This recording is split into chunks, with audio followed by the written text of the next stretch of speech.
Bueno, yo creo que empezando Rush. el día de hoy con SEA Medicina. Y bueno, les doy la bienvenida, doctores, y empecemos sin más preámbulo. Bueno, como ya estamos casi acostumbrados, vamos a hacer un pequeño recordatorio del tema previo, todo lo que hemos tocado en la anterior semana. Entonces podemos empezar. La anterior semana, para los que recuerdan bien, hemos tocado dos temas bien bonitos, colitis ulcerosa, ulcerativa y la enfermedad de Crohn.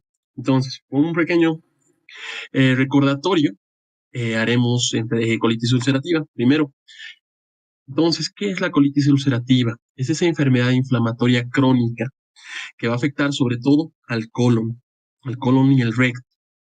¿De cómo al colon y el recto? Bueno, va a hacer que haya esta afectación continua, ¿no ve? Lo que va a hacer que toda la mucosa colónica esté alterada. ¿Dónde va a estar ubicado? Usualmente en recto y en colon sigmoides.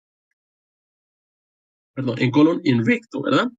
Y bueno, se va a ir hasta proximal, con el pequeño acápite de lo que ya hemos visto, ¿verdad? Esa iris del flujo retrógrado, que es el pequeño acápite que tenía esta patología, donde puede afectar intestino delgado. Sobre todo, nos afecta intestino grueso. ¿Dónde es más común la patología? En el recto sigmoides. Sigmoide va a ser lo más marcado, donde sobre todo pasa. ¿Y qué va a ser la característica más grande de esto? Es que es una afección inflamatoria, no infección, que solo va a afectar dos capas sobre todo, ¿no? La mucosa y la submucosa. Bueno, ¿cómo nos van a llegar los pacientes? ¿Cómo los van a atender en su consultorio? Usualmente con esta diarrea sanguinolenta, esta afección crónica en el paciente. Va a tener esa afección con, con heces llenas de sangre. Estamos bien, ¿verdad? Va a haber dolor abdominal marcado, tenesmo y hasta urgencias fecales. ¿Qué síntomas vamos a tener dentro del paciente? Vamos a tener una fatiga generalizada. Puede haber fiebre, especialmente si estas afecciones ya están sobreinfectadas, y puede haber una pérdida de peso porque las alteraciones en los mecanismos de absorción van a estar alterados. Entonces, esta pérdida de peso es involuntaria, ¿verdad? No es accionar del paciente, sino que llega como complicación. ¿Qué complicaciones grandes vamos a tener? Aquí había dos, ¿no ven? El megacolon tóxico y la colitis fulminante. Esas son las complicaciones graves que vamos a tener que atender. Usualmente van a requerir un tratamiento que llega a ser quirúrgico. Igual como complicación, tenemos un aumentado riesgo de presentar un carcinoma colorectal. Usualmente de 8 a 10 años después de la enfermedad ya han visto los porcentajes que pueden ser. ¿Qué manifestaciones extraintestinales vamos a tener? Sobre todo las hepáticas hemos visto, ¿verdad? Fuera de las hepáticas, que son las mayores en frecuencia, puede haber colangitis esclerosante primaria, afecciones en vesícula, afecciones en articulaciones, espondilitis anquilosante e incluso afecciones oftálmicas, ¿no? Ahí entra la uveitis. Bueno, ¿cómo vamos a diagnosticar esta afección? Esto se diagnostica sobre todo con una colonoscopía, ¿no? Fuera de esto, los demás estudios nos pueden ser de indicadores, de indicios. ¿Qué va a mostrar? Esta colonoscopia nos va a mostrar inflamaciones continuas en segmentos del colon continuos, que nos van a dar daño, sobre todo en esas dos paredes que hemos visto, la mucosa y la submucosa. ¿Qué puede haber?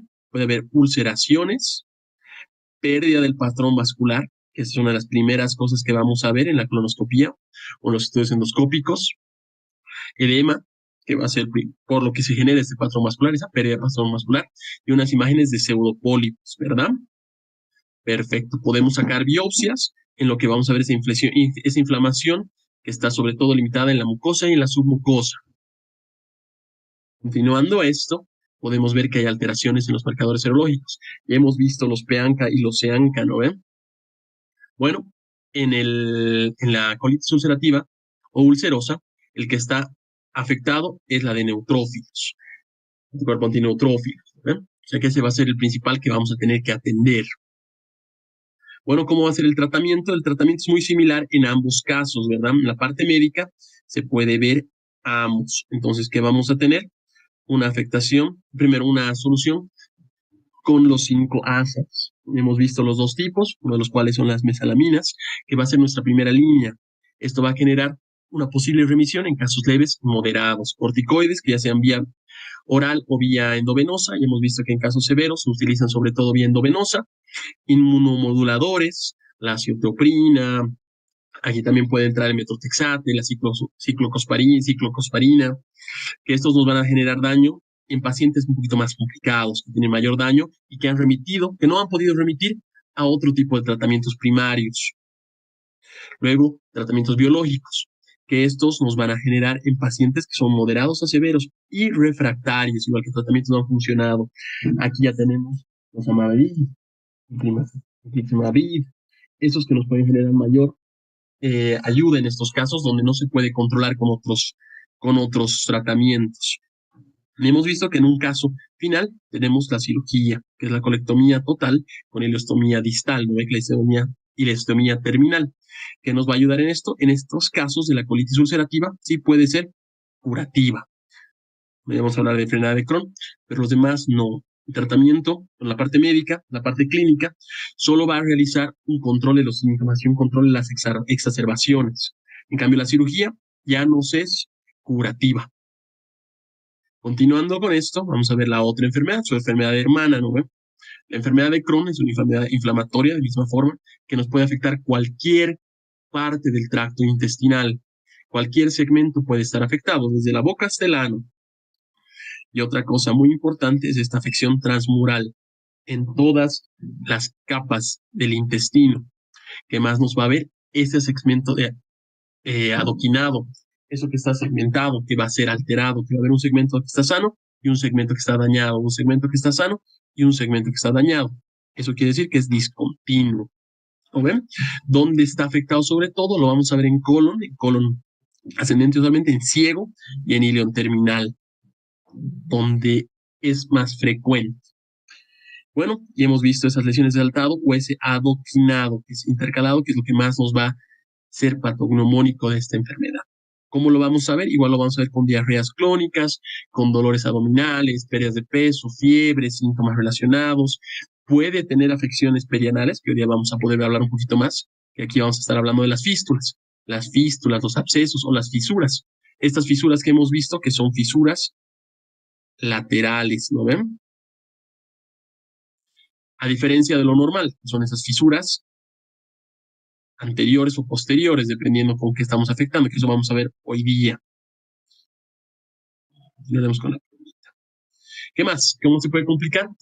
En base a la inflamación crónica, como estamos frente a un proceso inflamatorio, la luz del intestino se me puede ir reduciendo en tamaño. Eso se llama estenosis, ¿no? Es secundaria a la inflamación crónica. Podemos tener cuadros de obstrucción que van a requerir tratamiento, usualmente quirúrgico. Podemos tener fístulas o absceso al tener una cercanía, una vecindad con otras asas intestinales u otros órganos, podemos generar afecciones transmurales y llegar a tener conexiones anormales en estos espacios, fístulas. Puede tener un riesgo aumentado de cáncer intestinal, que ya hemos visto igual como es la frecuencia, y afectación a la mucosa, ya no hay el mismo segmento de absorción, ya que va a estar dañado. ¿Cómo hacemos el diagnóstico? Igual por vía endoscópica o colonoscópica, ¿no? Como esto afecta todo el tracto intestinal desde la boca hasta el ano, usualmente endoscópica, que vamos a ver estas alteraciones transmurales, úlceras que pueden ser profundas y esta presencia de fístulas o estenosis secundaria a las cicatrizaciones. Podemos llegar a necesitar biopsias donde vamos a ver estos granulomas no calcificantes, diferentes a los granulomas que vamos a encontrar en enfermedades como la tuberculosis, ¿verdad? Bien feo mi dibujo, ahorita lo voy a borrar para que lo puedan ver mejor. Estos granulomas no calcificantes, que son muy contrarios a los que podemos ver, donde sí hay calcium, ¿no ven? Y bueno, se puede hacer imagenología con tomografías y resonancias magnéticas para ver cómo está la extensión de la enfermedad, qué capas han tomado de la enfermedad, si hay afectaciones concomitantes, fístulas, abscesos, obstrucciones, todo lo que hemos llegado a hablar, para ver hasta qué daño puede llegar la enfermedad. Y en los marcadores tenemos aquí los Saccharomyces, ¿no ven? Los cuerpos Saccharomyces, que en estos casos van a estar positivos. Eso hay que acordarnos. Los ASCA positivos son más indicadores de enfermedad de Crohn. Los PANCA positivos son más indicadores de colitis ulcerosa, ulcerativa. En el tratamiento, igual hemos visto, bueno, que se puede tratar con los 5-ASAs, mesalamina, todo lo que hemos hablado. Aquí, bueno, menos eficacia que en colitis ulcerosa porque puede generarse en otros segmentos del abdomen, del intestino. Y como estos tratamientos son locales, no nos va a generar una resolución tan específica como la colitis ulcerosa. Corticoides igual, ya sea por vía oral o vía endovenosa. Un poquito más complicados, utiliza endovenosa. Inmunomoduladores, igual para mantener esa remisión, que es lo que queremos tener en estas dos enfermedades. En tratamiento clínico manejamos esos periodos, ¿se acuerdan?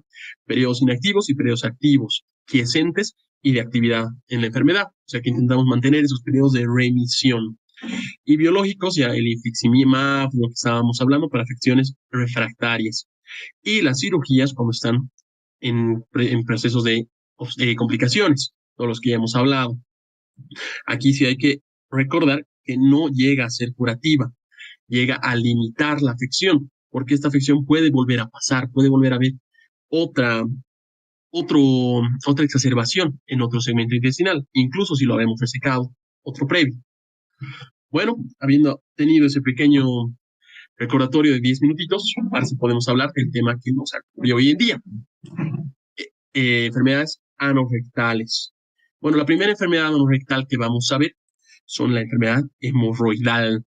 Algo que me gusta mucho decirle a mis residentes, a mis internos, a mis estudiantes, es preguntarles, ¿tenemos hemorroides? ¿Ustedes tienen hemorroides?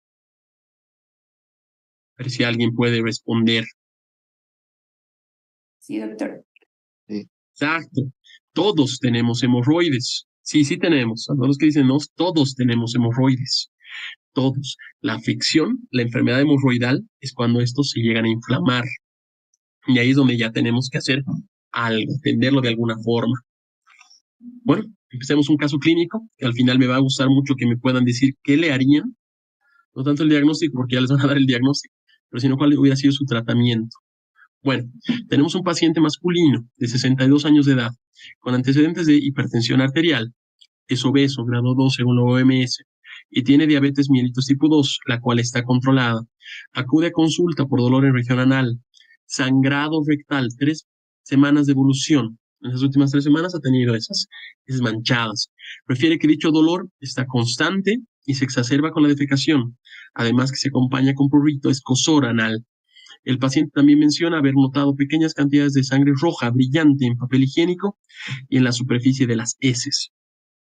Bueno, no hay cambio en los hábitos intestinales, sigue teniendo catarsis la misma frecuencia que tenía antes y tiene una pérdida significativa del peso. Tampoco hay antecedentes familiares de cáncer colorectal. Bueno, al examen físico podemos ver esta masa justo en región perianal, la cual es sensible y dolorosa a la presión. Se encuentra con cambios de coloración usualmente característicos de trombosis. Hicimos pruebas, en las pruebas hemos visto que a través de la anoscopía se pueden iniciar hemorroides externas trombosadas y hemorroides internas grado 2. Tenemos laboratorios en los cuales hemoglobina de 13.6, un hematocrit 41, leucocitos de 7,9, una glucosa de 165, un poquito alterado, una función hepática y renal normal. Bueno, en el mismo caso clínico ya está el diagnóstico, ¿no? Estamos con hemorroides trombosadas y hemorroides internas, unas hemorroides mixtas. Sin embargo, lo importante va a ser, y lo que quiero me digan después de pasar todos los segmentos, en qué patología nos está. ¿Qué le harían? Por favor, hay un micrófono que está prendido, si lo pueden apagar. Y bueno, en base a estas patologías, ¿qué podemos hacer? ¿Qué le vamos a realizar? Que es lo que me va a interesar mucho que lo hagan. Bueno, como siempre podemos ver que hay puntos claves en su Schwartz. Y el Schwartz dice, los hemorroides son dilataciones varicosas de los cojinetes de tejido submucoso que contienen vénulas, arteriolas y fibras musculares lisas. La resección está indicada solo para los síntomas resistentes al tratamiento. Teniendo este concepto, nos vamos a entrar ya a la patología. Entonces, ¿qué son? Pongamos serios, chicos. A ver, hablemos un poquito fuera del chat. Las hemorroides, ¿qué son? Los hemorroides, ¿qué van a hacer? Como hemos hablado hace un poquito, todos tenemos hemorroides. Entonces son estas almohadillas. Es un tejido submucoso que va a tener comunicaciones entre vénulas, arteriolas y también fibras musculares. Todas se encuentran en el canal anal. Vamos a tener 3 de estas almohadillas hemorroidales, Como pueden ver en la imagen aquí, tenemos estas tres. Tenemos dos laterales. Ahora sí. Tenemos dos derechas y una izquierda. ¿Ok? En la parte derecha vamos a tener la derecha anterior, la lateral anterior derecha. Esta, una flechita. Tenemos la derecha posterior y tenemos la izquierda lateral. Estos son los tres paquetes que se pueden llegar a afectar. ¿Ok? Puede haber hemorroides de la misma forma accesorias, pero estas son las importantes que yo necesito que se acuerden. Los que están dentro del canal anal, las tres almohadillas hemorroidales. ¿Para qué funcionan? ¿De qué no son útiles en el cuerpo? Como les dije en alguna otra clase, estos hemorroides nos ayudan mucho en la continencia, en evitar en realidad las fugas de parte de las heces. Entonces, ¿qué nos van a realizar? Nos tienen un cierre hermético. Como son vasculares, estas pueden aumentar de volumen o disminuir de volumen dependiendo de lo que lleguemos a necesitar para generar ese bloqueo, ese cierre total, para que no haya fugas a través del canal anal, para que no tengamos pérdida de heces, pérdida de gases o pérdida de líquidos, que pueden llegar a ser patológicos en muchos casos. Estas son un parte de la continencia. Y bueno, como hemos dicho, son parte de la anatomía. Entonces, solo va a haber tratamiento cuando empezamos a tener síntomas secundarias a estos. Si tenemos dolor, si empezamos a tener esas heces sangradas que podemos ver en el caso clínico, recién vamos a tener. ¿Y cuándo pasan esta sintomatología? Cuando llegamos a tener un prolapso hemorroidal. Estos prolapsos hemorroidales son ¿por qué? Por una congestión venosa, usualmente secundario a una mala alimentación, afectación en el tránsito, usualmente por esfuerzos exagerados, maniobras de valsalvas exageradas o contenidas, y heces de diferentes características, usualmente con mucha más dureza, constipaciones crónicas que llegamos a tener. Entonces, al tener un aumento de la presión intraabdominal, vamos a generar mayor necesidad de realizar esta maniobra de valsalva, este esfuerzo excesivo. Al generar este esfuerzo excesivo, vamos a prolapsar estas congestiones venosas de los plexos hemorroidales para recién poder sacar esas heces duras. O sea, limitando y manejando una mejor dieta, vamos a ver que es uno de los mejores tratamientos. ¿Qué nos pueden generar? ¿Qué daño podemos tener cuando tenemos esta clínica? Usualmente sangrado, trombosis y prolapsos hemorroidales.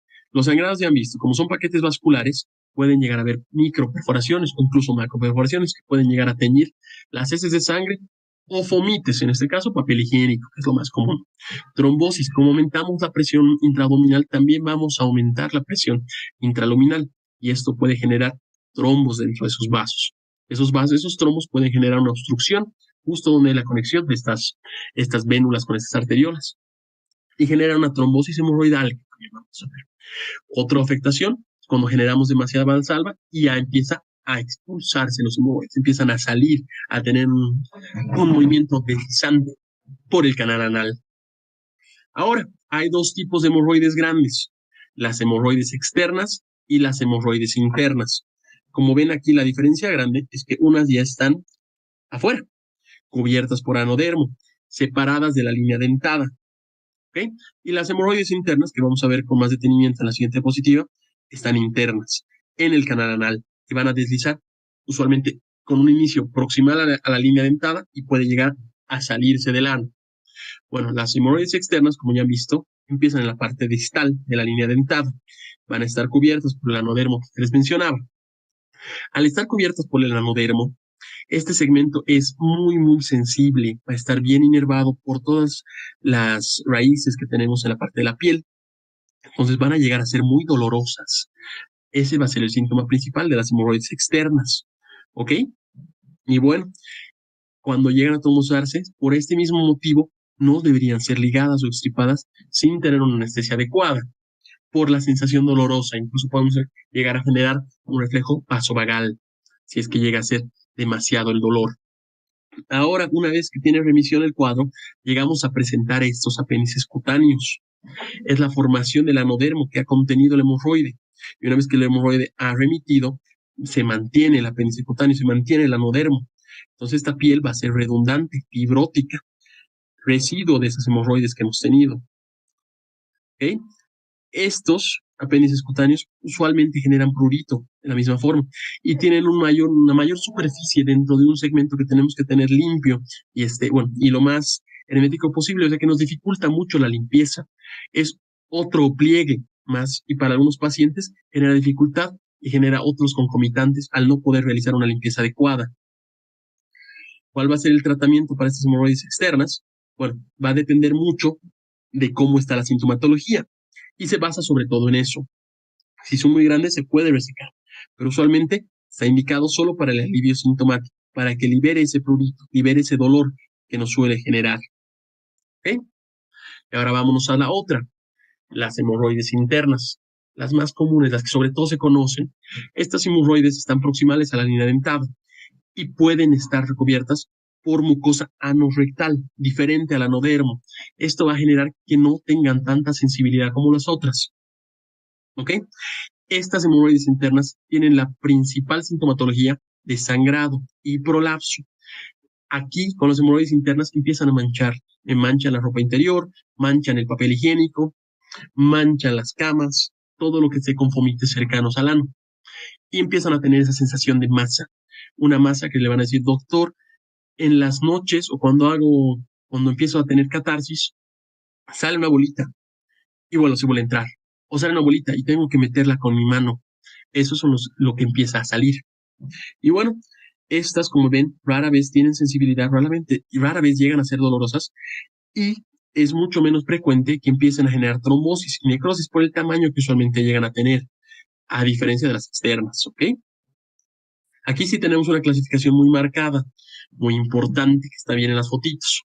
Les voy a ir mostrando. Entonces, el primer grado son estos hemorroides que generan, aquí lo pueden ver, abultamiento del canal, hay una presión de masa y se pueden prolapsar un poquito más allá de la línea dentada, pero no suelen pasar el orificio anal, ¿ok? O sea, prolapsan, pero no pasa nada, apenas se pueden sentir. Hemorroides grado 2 sí se van a prolapsar a través del orificio anal, pero estas se van a reducir espontáneamente, aquí las pueden ver. ¿Qué quiere decir espontáneamente? Que no tienen que hacer ninguna maniobra. El paciente va a decirles, entro a hacer caquita, sale mi masita y vuelve a entrar. Sale y vuelve a entrar. ¿Ok? De ahí pasamos al grado 3. El grado 3 igual es una hemorroides que se prolapsa a través del canal anal. Sin embargo, esta va a requerir una reducción manual, una reducción con maniobras. Usualmente una reducción simple con un dedo es lo que hacen los pacientes, pero ya necesitan otro tipo de movimientos para generar esa restitución del hemorroide. Y las del grado 4, estas que llegan a tener igual eh, este prolapso, pasan el canal anal, sin embargo, no llegan a poder reducirse, incluso con maniobras manuales, ¿ok? Al ser de mayor tamaño, estas son las que más corren riesgo de estrangulación dentro de las internas. Continuando, aquí también tenemos la unión de ambas. Hay las hemorroides que tienen tanto internas como externas. Las hemorroides internas como externas son una combinación de ambos. Una hemorroide que puede estar superior a la línea dentada y próxima a la línea dentada. Se entienden a lo largo de esta línea. ¿Ok? Y a lo largo de esta línea van a tener estas características de ambas. Van a tener tanto sangrado como eh, vamos a tener también ese prurito, esa molestia. Usualmente estas hemorroides mixtas, como se llaman, son grandes y pueden tener muchos síntomas, ¿okay? Y llegan a necesitar un tratamiento quirúrgico en primera instancia. Otras hemorroides que son usuales son las postpartum. Las postpartum, bueno, como dice el nombre, son después del parto del niño, en las mujeres puérperas. Estas son secundarias al movimiento, al valsalva, al aumento de la presión intraabdominal que requerimos en el parto. Eso también están usando, perdón, no entiendo el mensaje, van a disculpar, no entiendo el código. Bueno, continuando con lo que les decía, hemorroides postpartum van a generar secundaria a la molestia intraabdominal, al aumento de presiones intraabdominales. Esto nos puede generar mayor afectación, mayor riesgo de complicaciones, a extravasación de líquidos, edema, a generación de trombos y a estrangulación de estos hemorroides. Aquí, usualmente, podemos llegar a necesitar una hemorroidectomía como tratamiento. ¿Ok? Y en casos especiales llegan a tener tratamientos crónicos, usualmente llegan a recidivar posterior al puerperio. Bueno, también había una relación muy marcada entre los hemorroides y la hipertensión. Sí, bueno, eso estoy de acuerdo con Marcelo, por favor, eso sí reclamos. Sinceramente, no tengo la autoridad para poder ayudarlos en eso, ni tampoco las facilidades. Que tal vez sea bueno que hablen con sus coordinadores del SEAM. Volviendo a lo de la clase, hemorroides e hipertensión portal. Antes se pensaba que el aumento de la hipertensión genera un mayor riesgo tanto de generar hemorroides como generar hemorragias de estos por microafectaciones, dado que los plexos venosos hemorroidales van a llegar a drenar en la vena porta. Ahora, sin embargo, se entiende que no es tan directa la relación. Sin embargo, alguna afectación, una aumentación de la presión portal, una hipertensión portal, lo que puede generarnos son varices rectales. Y estas son las que generan la hemorragia. ¿Ok? Se va a tratar mucho estas varices hemorrágicas, estas varices rectales, que son diferentes a los hemorroides, a través de controlar la hipertensión hemorroidal. Perdón, la hipertensión portal. Se puede llegar a tener ligaduras, que es muy similar al tratamiento que enseguida vamos a ver, pero se hace la ligadura de estas varices, no tanto de los paquetes hemorroidales. Y bueno, igual no se hace una hemorroidectomía masiva en caso de hemorragias porque no son en base a la hemorroides, es en base a las varices. Sin embargo, por la cercanía del trayecto, por eso llegamos a confundirlos. ¿Ok? Entonces, no se realiza la hemorroidectomía. Aquí le vamos a poner no. Continuando, ahora sí podemos ver el tratamiento.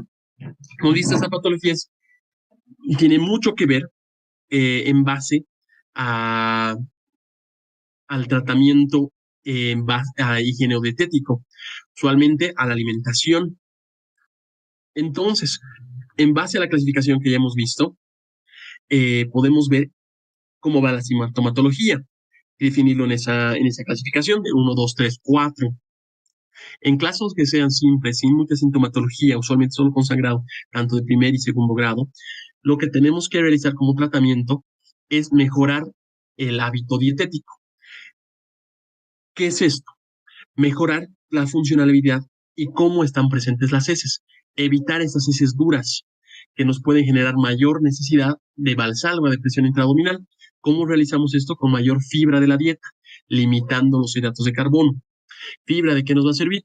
Frutas, verduras. Todo eso nos va a limitar a que haya más la estabilidad dentro de las heces, que no sean tan firmes. También nos sirven igual los ablandadores de heces, ya sea laxantes, aquí hay muchos.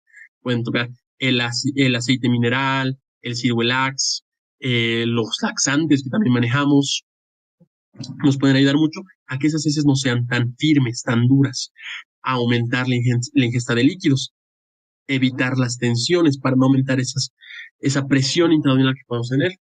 Y el prurito nos puede mejorar mucho con una mejor higiene para evitar una dermatitis asociada. Y bueno, también se pueden manejar medicamentos tópicos. Aquí tenemos muchos en el mercado, Hermosan, Roidil, que son pastas de sensibilidad. Usualmente manejan desde lidocaína a otros analgésicos tópicos para limitar la sensación. Igual pueden tener corticoides por vía tópica, que nos pueden generar menor sintomatología y mayor alivio para el paciente. Ahora igual, en base a cómo estamos en la clasificación, se puede utilizar otro tipo de tratamientos. Aquí tenemos el tratamiento con goma elástica, ligaduras con goma elástica. Entonces, en pacientes con primer grado, segundo grado y tercer grado, que no tienen mucha sintomatología, se puede tratar con ligadura de goma elástica. ¿Qué significa esta ligadura de goma elástica? Se usa a través de un aparato en donde se cargan las ligaduras. Como ven aquí, es como un anoscopio con un segmento donde puedes instalar ligaduras estériles, ligaduras asépticas. Se clampea el hemorroide que estamos intentando limitar, y se genera una ligadura. Se lo liga en la base. Aquí lo vamos a poner de otro color para que puedan verlo mejor. De lápiz lo haremos azul, porque así, al azul son las ligaduras dentro del mercado. en la base del hemorroide. Y esto va a generar una isquemia y una necrosis donde va a generar que ese paquete llegue a ser una ectasis total. ¿Ok? Bueno, que hemos visto, estas ligaduras se pueden hacer en uno, en dos, incluso en cuatro cuadrantes. Usualmente uno y dos son los más comunes. Los cuadrantes que hemos visto cuando hemos hablado un poquito de anatomía. Y ahorita vamos a volver a hablar cuando toquemos fístulas. Estos cuadrantes, bueno, ya separados posteriores, anteriores, laterales derechos, izquierdos, van a manejarnos con guantes, podemos ver. ¿Qué complicaciones pueden llegar a tener esto? Como hemos hablado de una limitación de la vasculación, nos puede generar una infección necrosante, que esto puede llegar a tener una sepsis generalizada. Es poco frecuente, pero hay que tener mucho cuidado en esto. ¿Qué te va a decir el paciente al que le has hecho esta ligadura que se puede realizar en muy parecido, aunque no parezca, igual el segmento es muy parecido, el aparato es diferente, pero la ligadura se llega en la base donde está la varices esofágica, sería muy parecido a la base de este hemorroides. Y ahí se puede ligar el vaso. Al ligar el vaso va a generar lo mismo que generas en una ligadura de varices esofágicas. Y bueno, retrocediendo un poquito para no perdernos, las infecciones, ¿qué te van a generar? Te van a generar es por esa necrosis. Y al tener esa necrosis contacto con la mucosa anal, vamos a tener una posible sobreinfección bacteriana. ¿Qué te va a referir el paciente posterior a la ligadura que se puede hacer en consultorio? Dolor intenso. Te puede generar alteraciones en la temperatura. Te puede generar una retención urinaria. Y esto va a darte el indicio de que estamos frente a una complicación. ¿Qué se tiene que hacer? ¿Cómo se trata esto?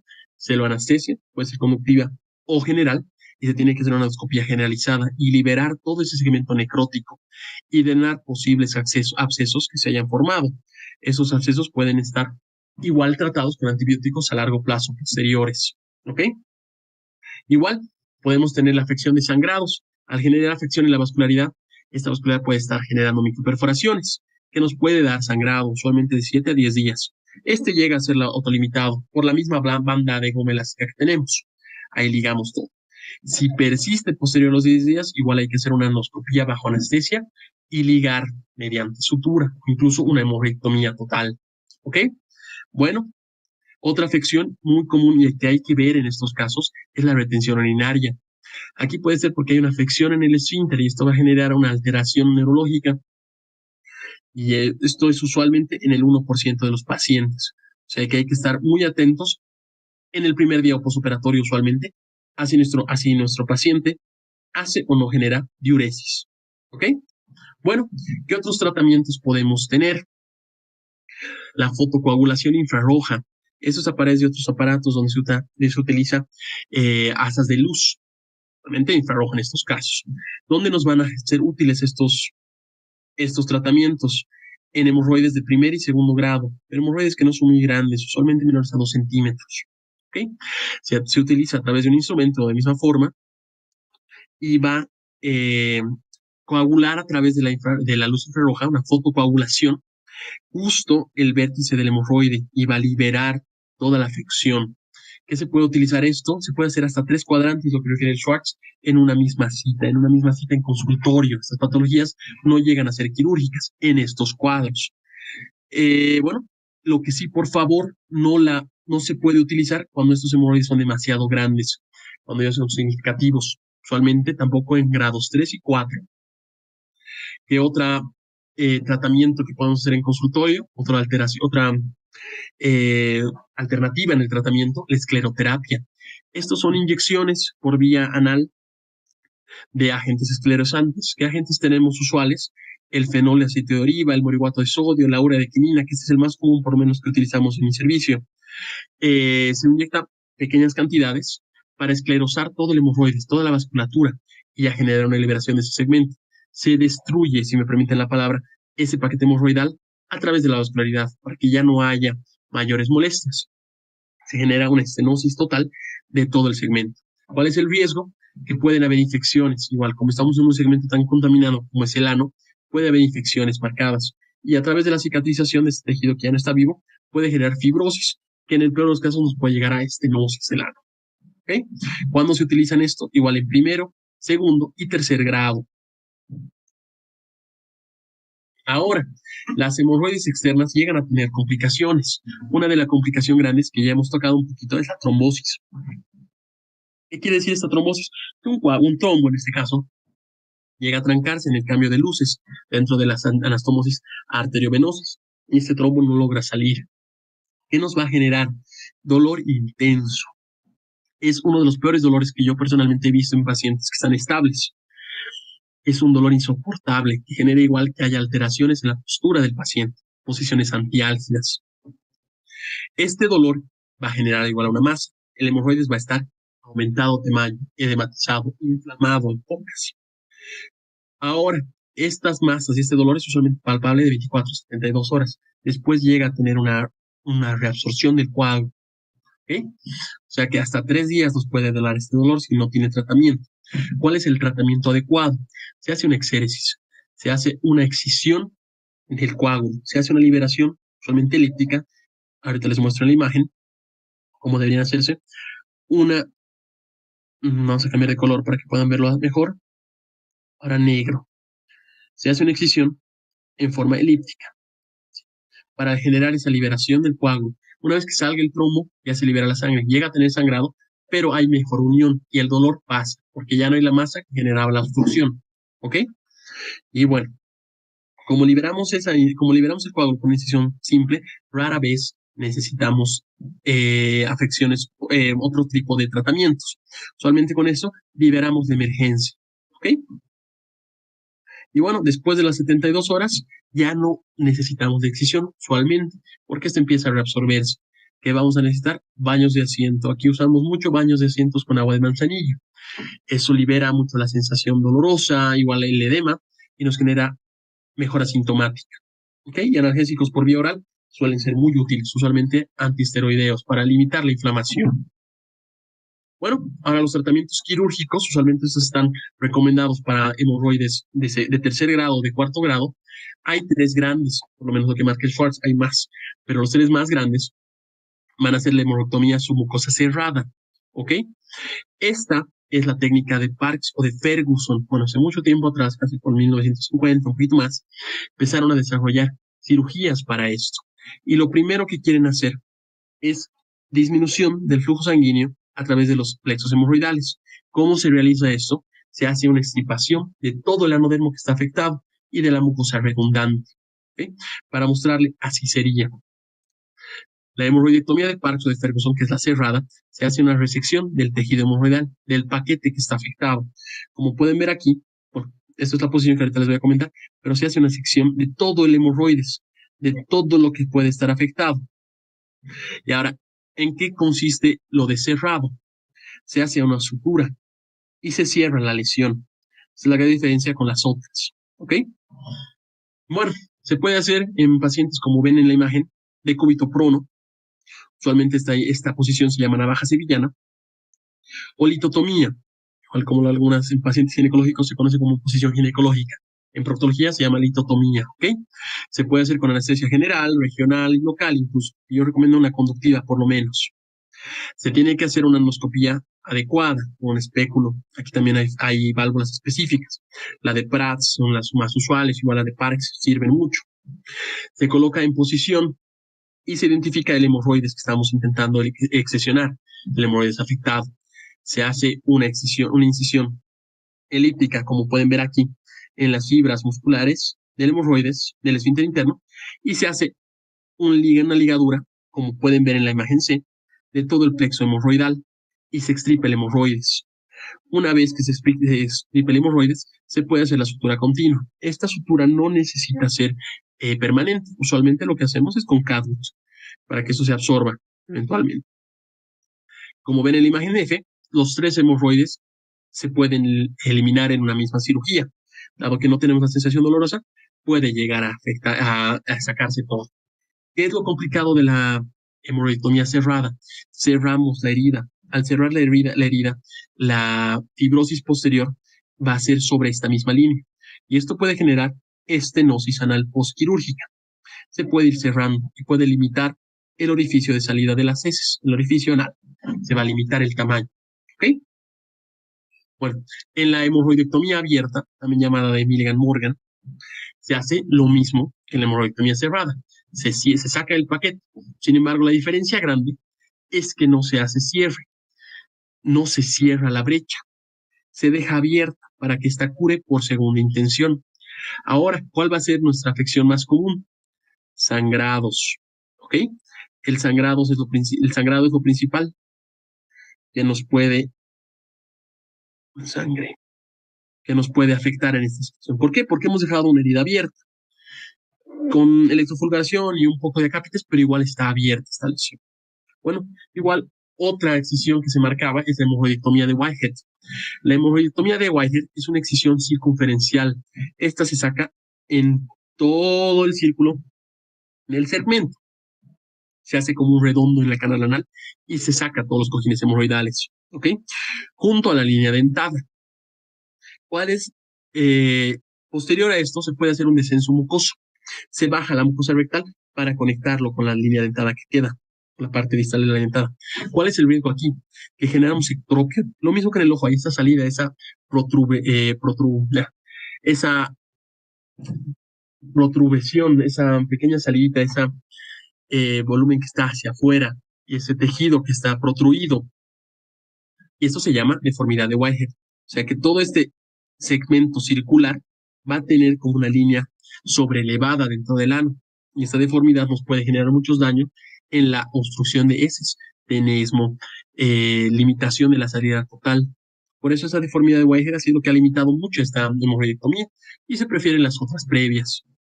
Otro tratamiento para las hemorroides, o más actual, es las hemorroidopexias con grapas. ¿Okay? Estos son para los prolapsos hemorroidales que ya hemos visto cómo son. Y usualmente se maneja en segundo y tercer grado. Se utiliza una grapadora circular muy parecida a lo que ya han visto en suturas intestinales. Aquí se usa el yunque y toda la sutura circular. Aquí dentro tienen grapas. Y estas grapas, al hacer el cierre, va a trancar, va a cerrar nuestros paquetes hemorroidales, limitando la irrigación y generando una anastomosis dentro de la sutura, muy parecido a una anastomosis intestinal en grapadora circular. ¿Qué va a ser las ventajas? Es mucho menos doloroso y no afecta mucho en el posquirúrgico. Los pacientes caminan más rápido, los pacientes orinan más rápido. ¿Ok? Podemos tener el riesgo de recurrencia en hemorroides menores. Es mucho menor, pero el riesgo. Hay hemorroidectomías tanto abiertas y cerradas, por excisión, por liberación. ¿Cuáles son las dificultades de realizar esto, especialmente en nuestro medio? El precio. El precio de estas estructuras, de estas grapadoras circulares, muy elevado solamente para pacientes en nuestro medio. O sea que esa es una gran dificultad. ¿Cuáles son las dificultades? Que si ponemos mal la grapadora, podemos generar lesiones por las grapas y unir nuestros segmentos con fístulas rectovaginales, que vamos a ver enseguida, que son los daños más graves. Formación de estenosis. Al hacer una sutura circular, una grapa circular, podemos generar igual lesiones en estos segmentos, inflamación, fibrosis, que puede llegar a limitar la recuperación de esa mucosa en ad integrum, o sea, un menor espacio por la luz. Dolor anal crónico y bacteriemias, al igual tener mayor lugares donde pueden proliferar estas bacterias. ¿Ok? Bueno, otro tratamiento un poco más actual igual es la ligadura arterial hemorroidal. Como ya han visto, los hemorroides son plexos vasculares, tanto arteriales como venosos, y estas pequeñas anastomosis que se pueden ver muy bien en la imagen. ¿Qué va a generar este aparato? Va a ligar la arteria nutricia de estos paquetes hemorroidales. Esto se hace a través de ecografía Doppler. Se instala una sonda Doppler igual por el mismo instrumento que va a ligar y nos va a guiar para dónde generar esta ligadura. Los vasos eventualmente son ligados, usualmente a 2 centímetros o 3 de la línea dentada, y se limita la vasculación a los paquetes hemorroidales, los cuales limitan la sintomatología. Aunque, como dice igual el Schwartz, es muy prometedor, se sigue viendo cuál es la durabilidad de esta cirugía, cuánto tiempo te va a durar, si va a haber recidivas o no va a haber recidivas. ¿Cuál es la dificultad aquí en Bolivia, por lo menos? Igual que el aparato es mucho más costoso que lo que podemos hacer en una cirugía abierta. Sin embargo, es muy prometedor. ¿Qué complicaciones podemos tener? Bueno, tras cualquier hemorroidectomía, especialmente las disecciones, puede haber mucho dolor posquirúrgico. Estamos pensando en una área muy sensible. Todo el anodermo es bien delicado, bien sensible, o sea que una gesta de analgesia oral es marcada. Aquí los AINES son los que están principalmente marcados como primera línea. Aquí ketorolaco, ketoprofeno son los que más utilizamos, incluso diclofenaco. ¿Qué más podemos utilizar? Relajantes musculares. Al tener músculos muy marcados en la región anal, todos los que ya hemos hablado, igual hay que utilizarlos en posibles lesiones donde no se puede controlar muy bien el dolor. Trivinolomicilato, carisoprodol, se puede utilizar en ciertos casos. Analgésicos tópicos o igual, cremas de lidocaína nos pueden ser muy útiles. Y medidas de confort, los baños de asientos, como le comentaba, con agua de manzanilla, son muy útiles para estas afecciones. Ahora, en las hemorroidectomías tenemos mucho riesgo de hacer retención urinaria, porque hemos visto del esfínter. Entonces, una visión de cómo va la orina es adecuado. Incluso en algunos pacientes, el ingresar con sonda Foley, con sonda vesical, puede llegar a ser indicado en el prequirúrgico. ¿Okay? Hay que limitar, por favor, los micrófonos si los pueden apagar. Hay que limitar el riesgo, limitando líquidos intravenosos y aumentar la ingesta de líquido por vía oral. ¿Okay?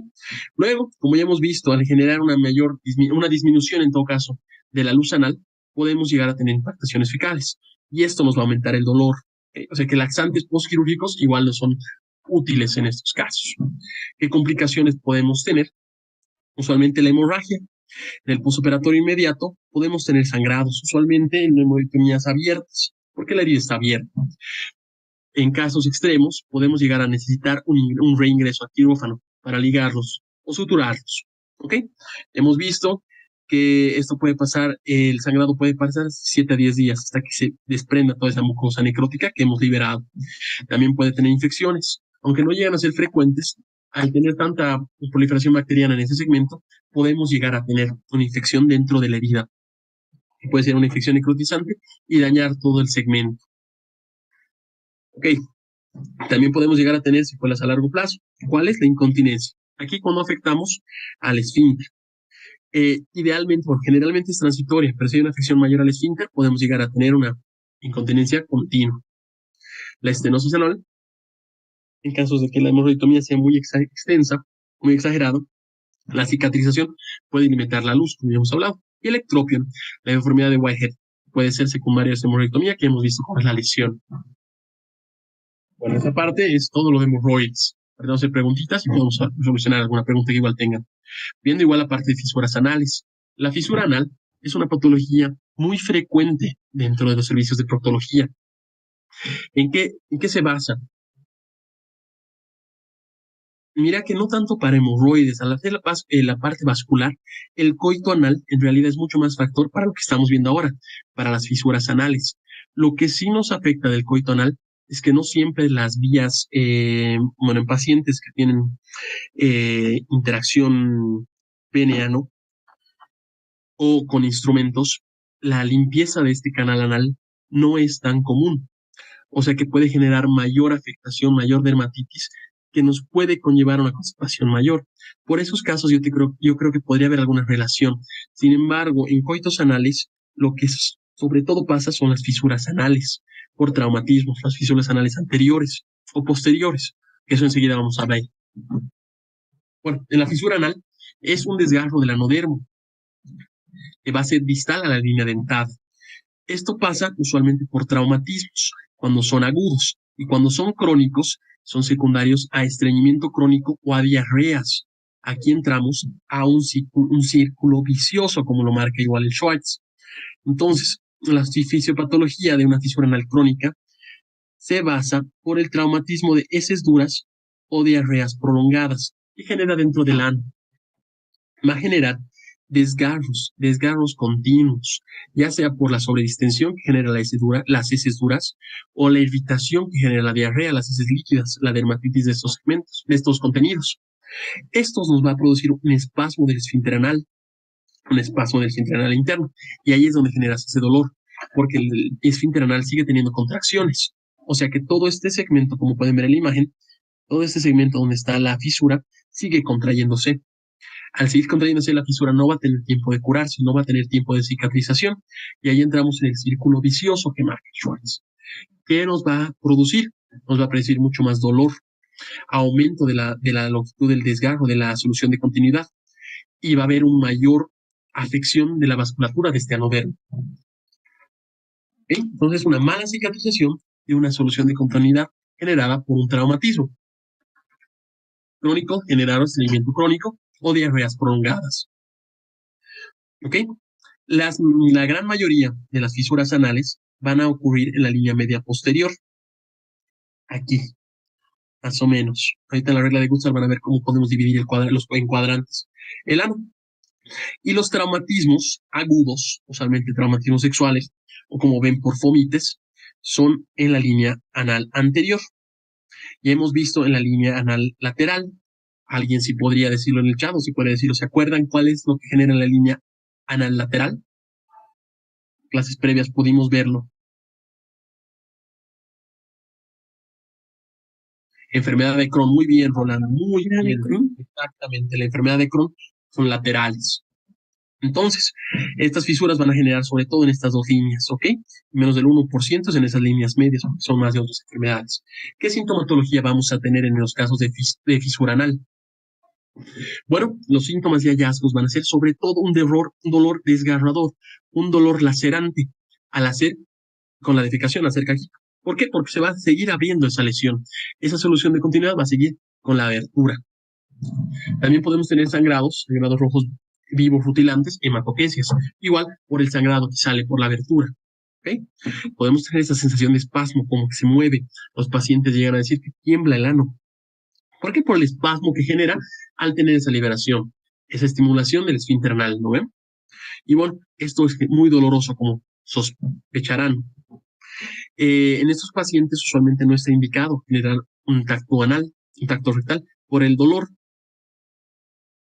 ¿Okay? Y bueno, ya hemos visto en la parte de las agudas, un desgarro superficial del anodermo, que usualmente cicatriza con el tratamiento médico, porque no tiene una afección crónica, no está cronificado por faltas en la alimentación, sino por un traumatismo que haya pasado. En las fisuras crónicas, esa es ulceración, elevación de bordes y, bueno, fibras blancas, el esfínter blanco, que va a generar esta úlcera y que van a presentar estos apéndices cutáneos. Aquí hay una triada muy importante que en antiguas versiones del Schwartz decía, pero en esta onceava no dice, o sea, que tengan cuidado de recordarlo, bueno, igual es importante, es la triada de Brody. La triada de Brody va a marcar tres segmentos importantes en todas las fisuras anales crónicas. La solución de continuidad, que aquí podemos verla, un hemorroide centinela y un plicoma. Ese plicoma es el apéndice cutáneo, ¿ok?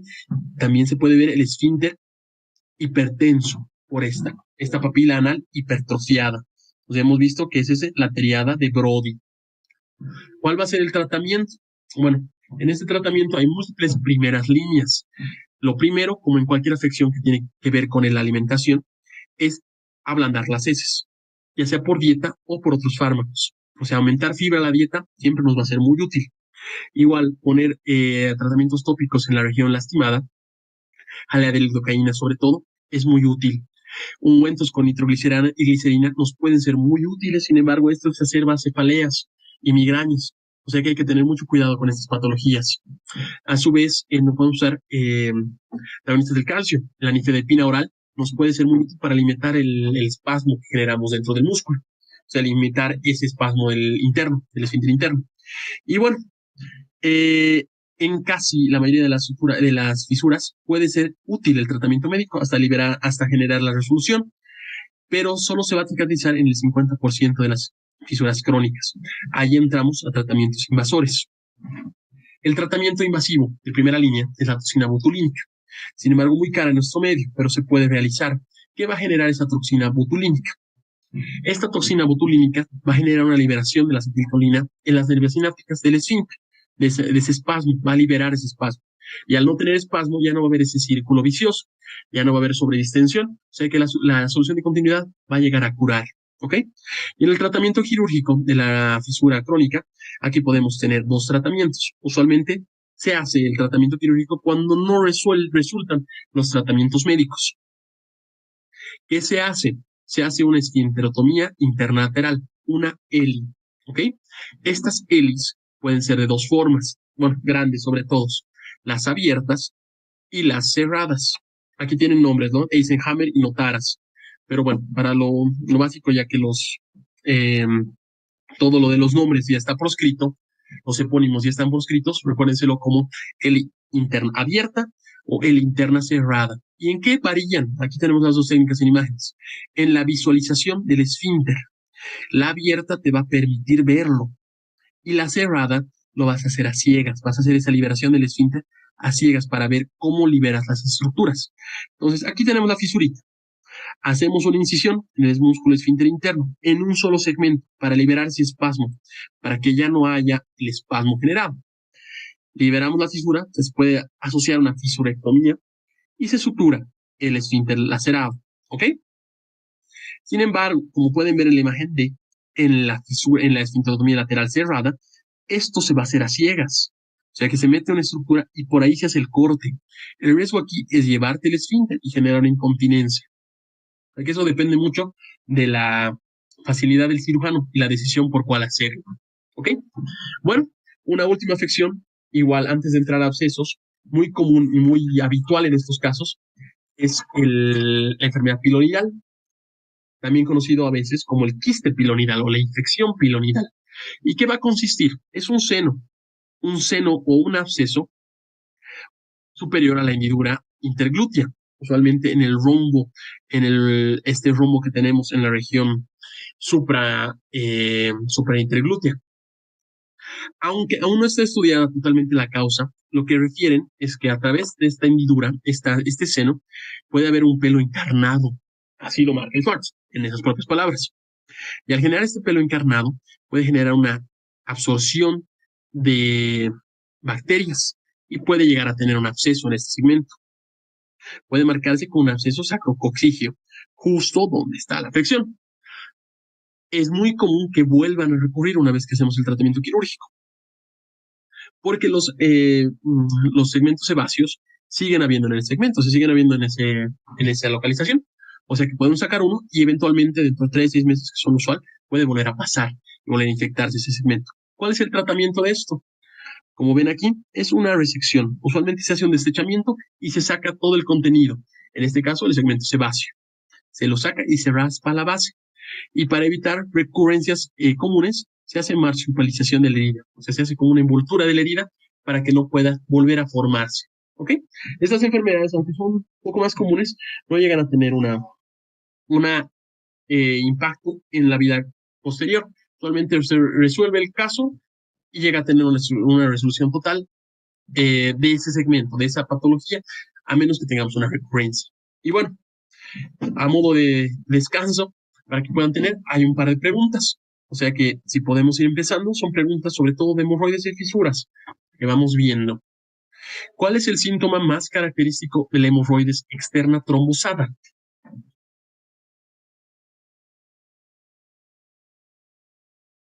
B. Muy bien. B. Está muy bien. El dolor anal severo. Hemos visto son muy dolorosas las trombosis, el segmento de la infección. Bueno, continuando. ¿Cuál es el tratamiento inicial más adecuado para las hemorroides externas trombosadas?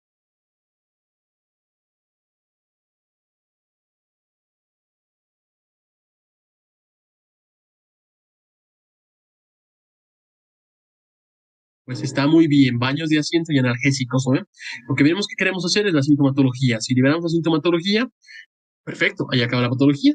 En caso de que no se mejore con la sintomatología, con tratamientos analgésicos o médicos, recién podemos ir a la segunda fase, que no son los tratamientos invasivos y luego la cirugía, ¿verdad? O sea que muy bien a los que han respondido sí.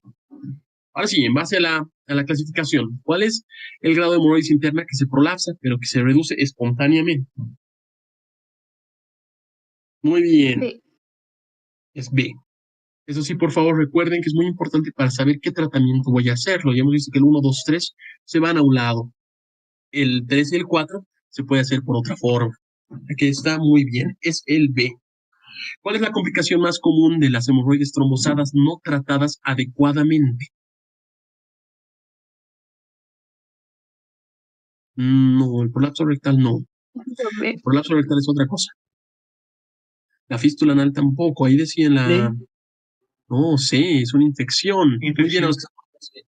Infección. El prolapso rectal tiene que salir toda la mucosa anal, no solo la prolapso hemorroidal, que es muy diferente. La fístula anal es secundaria a abscesos, que vamos a ver en la siguiente, bueno, lo que va a continuación de estas preguntas. La perforación intestinal, bueno, es un poquito drástica, ¿no? Para los hemorroides. O sea que la enfermedad de Crohn es un causante de todo esto. Es C. Las infecciones, una sobreinfección por los hemorroides trombosados. ¿Qué prueba de imagen es la más útil para evaluar complicaciones graves en pacientes con hemorroides trombosadas? Esta es bonita, esta es de lo que estaba en el libro, a ver si pueden ver. No, no se vayan tanto a La D. tomografía. Siempre lo básico primero. ¿A qué puede ver en las estructuras? Eso. A los que han puesto C está muy bien. La tomografía, y eso en todos los casos de todas las patologías, y siempre lo pueden tener con ustedes, tiene irradiación. Al tener irradiación nunca es de primera línea. Si se puede hacer otro estudio que te da las mismas imágenes, siempre está preferido. Igual la radiografía. Y la colonoscopía es un tratamiento invasivo.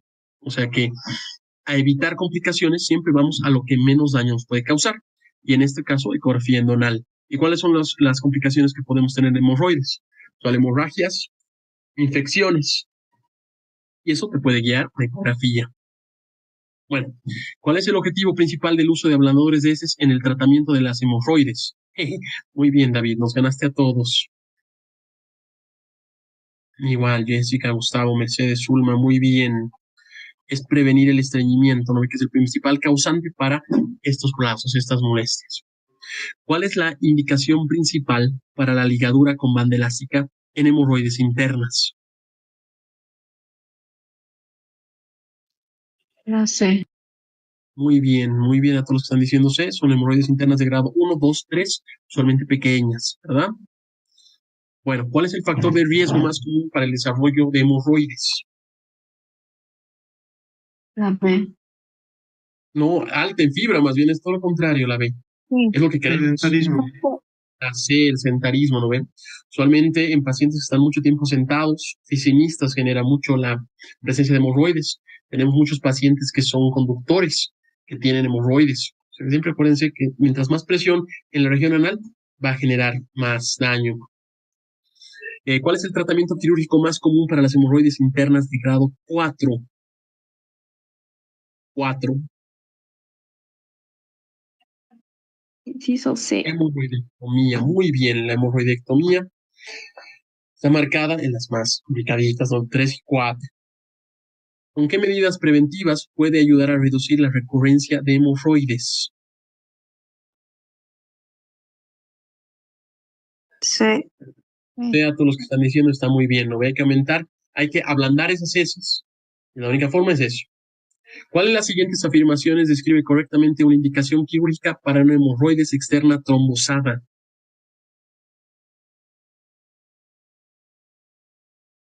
Perfecto, David, Gustavo, muy bien. Nicole, igual, muy bien. Adelina, Mercedes, Erika, C. Es 72 horas. Ese es nuestro límite, ¿verdad? Cuando tenemos una enfermedad trombosada.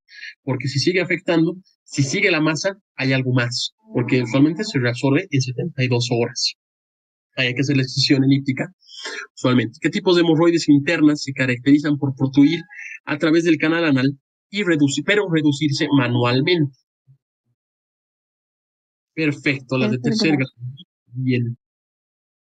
¿Cuál es la complicación más temida, aunque poco frecuente, después de la ligadura con banda elástica de las hemorroides internas? Más temida, no la más común. D, bueno, me ganan todos.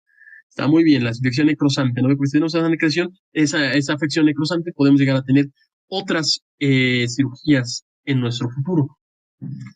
Bueno, ¿cuáles de los hallazgos de una fisura anal sugiere etiología subyacente diferente a un trauma mecánico? Aquí no estoy diciendo que son traumáticas, sino que hay una afección mecánica.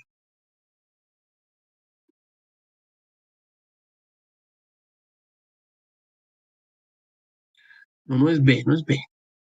Esos son desgarros superficiales. Muy bien a la que... Perfecto, porque eso nos quiere decir que hay otra etiología, usualmente Crohn, tuberculosis, enfermedades de transmisión sexual, es la localización lateral de la fisura. Las traumáticas, ya sean agudas o crónicas, usualmente están en línea posterior o línea anterior. Las laterales son por otra patología que genera debilidad en esos puntos. Muy bien. ¿Cuál de los procedimientos quirúrgicos es de elección para una fisura crónica resistente al tratamiento médico?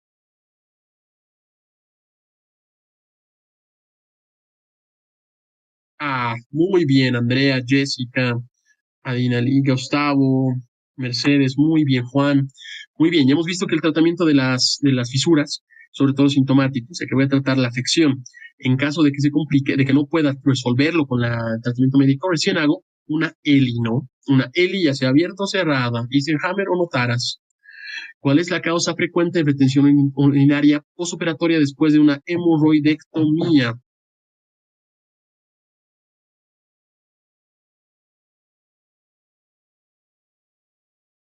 ¿Por qué se puede quedar el dolor? Solamente cuando agarramos el... Muy bien. Me quitan la posibilidad de decir no de a los que estaban poniendo. Mala técnica anestésica. mm, o sea, puede ser, ¿no? La anestesia conductiva también tiene relación con la orina, ¿no? Pero en la parte quirúrgica siempre es culpa del cirujano. Todas las complicaciones siempre hay que ver cómo podemos resolverlo nosotros, ¿no? O sea, que usualmente el dolor quirúrgico intenso es por lo que hemos agarrado el esfínter y te puede generar igual retención urinaria. Siempre acuérdense de eso, a los que vayan a hacer cirugía, es que tienes que controlar todo el quirófano, porque todas las complicaciones tú tienes que resolverlas. ¿Cuáles las técnicas o las siguientes técnicas no se recomienda habitualmente para el tratamiento de hemorroides internas de tercer grado con prolapso significativo? Tercer grado, y el prolapso es grande. No, la ligadura de banda eléctrica se puede diferenciar. Hay una que es un poquito más, eso, Gustavo, Sí. muy bien, que son más características para las pequeñas, ¿no ve? Porque si es muy grande, no se realiza. La fotocoagulación infrarroja. Muy bien, muy bien. Bueno, entonces ahora, recordando el caso clínico, si quieren retrocedemos al caso clínico, ¿qué le harían? ¿Cuál hubiera sido su tratamiento? Ya que el diagnóstico ya lo tenemos. Les pongo el caso clínico para que recuerden. Ah, me pasé. Ahí es el caso clínico. ¿Qué le harían a ese paciente con esa imagen?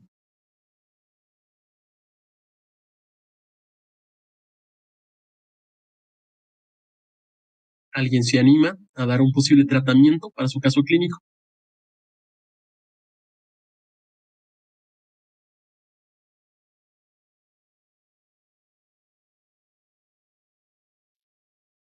Antes puedes hacer algo porque está trombosado y al estar trombosado, Alejandro, puedes hacer algo previo, ¿verdad? ¿Se acuerdan la excisión elíptica? Porque ese trombo tiene que salir. Eso, muy bien, Catherine. Yo le haría una excisión elíptica. Pensá que su sintomatología es más de 3 semanas de evolución, o sea, es más tiempo. O sea, que una excisión elíptica y liberar todo el trombo, a mi parecer, sería mi indicación quirúrgica. Bueno, vámonos al siguiente temita. Igual con... estamos haciendo hartas preguntas, está muy bien. Que no es primera opción. Como ves, el paciente tenía, perdón, ya, es una pregunta, perdón. La ligadura de banda elástica es la primera opción cuando son pequeñas. La fotocoagulación, solo haces en primero o segundo grado, cuando son demasiado pequeñas. ¿Ok? Ya cuando son más grandes y la sintomatología continúa, ahí ya podemos ver otro tratamiento, usualmente invasivos, como el caso clínico. Bueno, continuando. Paciente masculino de 42 años, es chofer, antecedentes de obesidad grado 2, tabaquismo hace 10 años. Acude a emergencias con dolor intenso pulsátil en región perineal de 4 días de evolución. El dolor ha ido empeorando progresivamente, interfiere con su deambulación y se exacerba en las horas de trabajo. Por esta sedestación prolongada y también se exacerba en la defecación. El paciente refiere que ha tenido fiebres 38.8 y escalofríos de hace 24 horas. No hay sangrado rectal, y tampoco hay secreción purulenta espontánea. No tiene antecedentes de enfermedades inflamatorias intestinales y no tiene, está muy bien, es un absceso probablemente. Pero ahora, ¿de dónde, Rodrigo? ¿De dónde? Se observa una punfección dolorosa a la digitopresión de 3 centímetros, eritematosa indurada en la región perineal izquierda, con fluctuación evidente. No se evidencia pista. En sus laboratorios tenemos hemoglobina 13.9, hematocrit 43, tenemos una leucocitosis con desvío a la izquierda, su PCR, sus restantes de fase aguda están aumentados, una glucosa puede ser dentro de parámetros si no está en ayuno, hemoglobina glucosilada está elevada, tiene función renal y hepática igual normales. En la ecografía perianal tiene una colección líquida hipoecoica de 2.5 a 3 centímetros. Signos claros de un absceso, como dijiste, muy bien, en la región perianal, la cual no tiene comunicación con el canal anal. Como pueden ver, aquí hay esa alteración, esa formación de colección líquida. Como ven, una alteración en la ecogenicidad. Usualmente irregular, hipoecogénica, ¿no ven? Entonces, vamos a hablar de infecciones anorrectales y abscesos criptoglandulares. ¿Qué es lo importante? ¿Qué es lo que tienen que acordarse? Todas las lesiones de estos segmentos, está al revés, aquí está mi bolígrafo, todas estas afecciones de las glándulas anales van a iniciar en las criptas. ¿Okay? Es una infección cripta glandular. Como hemos visto en la anterior clase, estas son las glándulas anales y estas glándulas anales van a secretar moco a las criptas que son en este segmento. Entonces, cualquier obstrucción que se pueda dar en las criptas, puede llegar a un aumento de la presión intraluminal y sobreproliferación bacteriana, que puede generar un absceso. ¿Okay? Entonces, a lo que va todo esto es que si se obstruye mi conducto, mi cripta, mi glándula va a seguir secretando moco. El moco es un gran alimento para las bacterias y estamos en una región donde hay una infinidad de bacterias. Es el canal anal donde se generan las heces. O sea que bacterias gram negativas, anaerobias, incluso algunas gram positivas, proliferan por ahí. La E. coli, sobre todo, bacteroides, bueno, una infinidad de patógenos. Al tener tantos patógenos, podemos generar proliferación bacteriana y generar un absceso. ¿Ok? Ahora, este absceso no se circuncida a este lugar, no se limita a este lugar, empieza a generar un mayor espacio y se va a otros lugares. ¿Ok? Entonces eso es importante que se acuerden. ¿Y qué otros lugares? Bueno, el Schwartz nos marca 4 lugares de importancia. El espacio perianal, el espacio interesfinteriano, yo lo conozco mejor, el espacio isquiorrectal o la fosa isquiorrectal y los espacios supraelevadores. Entonces vámonos al primero, el espacio perianal, que es por este segmento, lo vamos a dibujar justo en este segmento, que es rodea al ano, a la parte anal, y se va a la parte grasa de las nalgas, ¿ok? De los glúteos. Todos estos segmentitos cercanos, también subcutáneos, es donde va el espacio perianal. Continuando, ¿cómo es el espacio interesfintérico o esfinteriano? Prefiero decirlo yo. Es lo que va a separar al esfínter interno del esfínter externo. ¿Se acuerdan que el esfínter interno es prolongaciones de la musculatura circular y el esfínter externo es dado por los músculos? O sea, en estos segmentos. Aquí se va a proliferar los espacios interesfinterianos. ¿Ok? Es continuo el espacio perineal distal y se va a modo cefálico hasta la pared rectal. ¿Ok? Bueno, continuando con todo esto, ¿qué pasa con el espacio isquiorrectal? ¿Dónde se va el espacio isquiorrectal? Bueno, eso se va sobre todo a la parte de atrás, en la posición lateral, aquí, y en la posterior al ano, se va a la parte de atrás, aquí se puede ver igual de mejor forma todo este segmento. ¿Qué va a generarse? Está limitado medialmente por el esfínter externo, los músculos, lateralmente por el isquio, en la parte ósea, y el superior por los elevadores del ano. Tenemos el músculo elevador del ano, como pueden ver aquí. Este es el músculo elevador del ano. O sea que todo en este segmento ya es la fosa isquiorrectal. ¿Ok? ¿Qué es el peligro aquí? Que esto va a generar, contiene los vasos rectales inferiores linfáticos, todo lo que ya hemos visto en las anteriores clases. Igual, los dos espacios se van a conectar por el ligamento anocoxígeo. ¿Okay? Y los espacios supraelevadores, como los dice el nombre, es encima de los músculos elevadores del ano. Esos van a ir por aquí. Esos van a ir por aquí, en este segmento. Entonces, si empieza tu absceso y va a hacerse formaciones en cualquiera de esos 4 espacios, se va a llamar un absceso perianal, un absceso interesfinteriano o interesfintérico, un absceso isquiorrectal o un absceso supraelevador. ¿Ok? Vamos al primero, al absceso perianal, que ya hemos visto que es formación de aquí y se va a quedar en estos segmentos. ¿No? Entonces, el absceso perianal es el más frecuente. Yo creo que incluso debe ser casi la mitad de todos sus pacientes. Es muy común.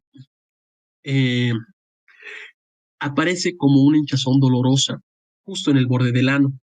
¿Ok? Aquí lo tenemos bien bonito. Va a generarse una masa con cambios de coloración, va a haber zonas eritematosas y zonas de declive. Se va a diseminar a través del esfínter externo hacia abajo del espacio rectal. ¿Ok? Entonces va a generar este segmento. Aquí está el perianal. Ahora va a generar la masa, va a generar fiebre, va a generar todo. Si estas afecciones igual se diseminan por atrás del esfínter, por este segmento, llega la fosa isquiorrectal. Aquí lo ven todo lo que hemos hablado en la anterior diapositiva. Y ese es el acceso isquiorrectal. Si va entre los esfínteres, como les estaba comentando, aquí está bien bonito el espacio interesfinteriano. Y si va supraelevador, aquí estamos. Aquí lo pueden ver con mejor detenimiento, mayor detenimiento. Los voy a borrar para que tengan mayor espacio. Perfecto. ¿Ok? Bueno, estos pueden ser grandes, pueden ser una gran molestia. Por eso preguntaba al nuestro compañero que respondió la pregunta, es un absceso, pero lo importante es saber de dónde, porque en base a de dónde o dónde se realiza, hay que ver cómo podemos tratarlo. ¿Okay? Y el diagnóstico de algunos, como pueden ver aquí, el interesfinteriano, es muy difícil en ciertos casos. Y en algunos, como los altos, los abscesos pélvicos supraelevadores, el tratamiento puede ser hasta abdominal. ¿Ok? Entonces, bueno, ¿qué es lo principal? Un examen rectal. El examen rectal te va a guiar mucho para ver dónde está afectado, dónde está el daño. Bueno, vamos al perianal que estábamos hablando al comienzo. ¿Cuál va a ser la primera sintomatología? El paciente te va a llegar diciendo, me duele el ano. Tengo una masa que me duele intensamente. A la revisión van a tener esta proliferación. Una zona eritematosa, usualmente endurada o con signos fluctuantes, con lugares fluctuantes, donde se puede ver una masa palpable. Aquí se puede ver un poquito de la masa, ¿no? Pero la palpación es mucho más. Igual a la palpación se va a sentir la misma presencia de estas zonas fluctuantes. Como síntomas sistémicos que van a tener fiebre, pueden tener retención urinaria. Y al ser una infección, si llega a vasos a circulación sistémica, podemos llegar a tener una sepsis. Puede llegar a fallecer un paciente con una sepsis perianal. Bueno, el diagnóstico, ¿cómo se realiza? En estos casos se debería hacer en consultorio. No llegamos a necesitar mayores instrumentos, aunque una ecografía endonal pues puede ser muy útil. Igual una biopsia y un cultivo de antibiograma para el tratamiento nos es muy útil. ¿Okay? En cuadros complicados o complejos, en los que ya llegan a ser atípicos, usualmente relacionados con diabetes mellitus y relacionados con enfermedades de transmisión sexual, podemos llegar a necesitar tomografías o resonancias magnéticas. Sin embargo, en el medio, es usualmente tratamiento clínico, diagnóstico clínico. ¿Cuál va a ser el tratamiento? Es un absceso. Al ser un absceso, lo que se tiene que hacer es un drenaje del absceso. Ahorita vamos a ver cómo se hace el drenaje, pero drenas el absceso, curas el absceso. Solo hay que mantener los antibióticos para evitar todo esto. Celulitis supraexpuestas en pacientes sobre todo inmunocomprometidos, diabetes mellitus o enfermedades valvulares cardíacas. Por favor, hay que drenar el absceso. Si no drenamos el absceso, va a volver a pasar, aunque le demos los antibióticos que le demos. ¿Ok? Ahora, ¿cuándo se drena? Ese mismo momento. Estos tratamientos pueden ser realizados en consultorio, sin mayor dificultad. O sea que hay que tratarlo, ni bien podemos verlo. ¿Ok? El trayecto nos va a ayudar en fístulas. ¿Ok? Eso es muy importante, pero nos va a mostrar, como hemos visto en el caso clínico, nos va a mostrar dónde es el segmento, si llega a comprometer otras estructuras, si llega a afectar vasculatura. Hasta incluso nos puede ver cómo está, bueno, estos indicios, ¿no? Cómo es la densidad de la afección. Hay variaciones en las densidades dentro de E. coli o bacteroides. Generan otro tipo de pus. O sea que en eso nos puede dar mucho la ecografía endonal. Nos ve en qué lugar del cuadrante está. Nos puede ver si hay fístulas, si hay trayectos. También nos puede guiar si hay afecciones a otros segmentos, si está comprometido el esfínter, que es lo peor que nos puede pasar en estos casos, o si está diseminado. En eso es para responder tu pregunta. Y bueno, si se cuestiona el diagnóstico, hay que tratarlo. Y examen bajo anestesia. Se puede limitar a abrir, hacer una endoscopía bajo anestesia y poder revisar con mayor detenimiento. Y bueno, ¿cómo se realiza este absceso? Como veían, estos abscesos se pueden realizar con drenaje en el mismo consultorio o drenaje en quirófano en el peor de los casos. ¿Qué se tiene que hacer? Se tiene que hacer una incisión en cruz. Como ven aquí, se hace una incisión en cruz y se abre el espacio. Esto tiene que ser abierto para evitar que haya limitación de la salida de ese contenido purulento. Se liberan los bordes. Se hace una excisión, una extirpación del disco de la piel para evitar cierres prematuros, para evitar que se cierre, que se fibrose y que se mantenga la infección. Y se tienen que hacer baños de asiento. Esto no se sutura, se lo deja abierto. ¿Ok? Bueno, como hemos dicho, en abscesos más grandes o que afecten más estructuras, podemos llegar a necesitar un drenaje en quirófano. El peor de los casos, que han debido escuchar alguna vez, la gangrena de Fournier, usualmente por el tejido necrótico, hay que hacer un tratamiento en quirófano, que vamos a ver en un par de diapositivas más. Ahora, también tenemos el absceso isquiorectal. Ya han visto dónde es, en la fosa isquiorrectal. ¿No?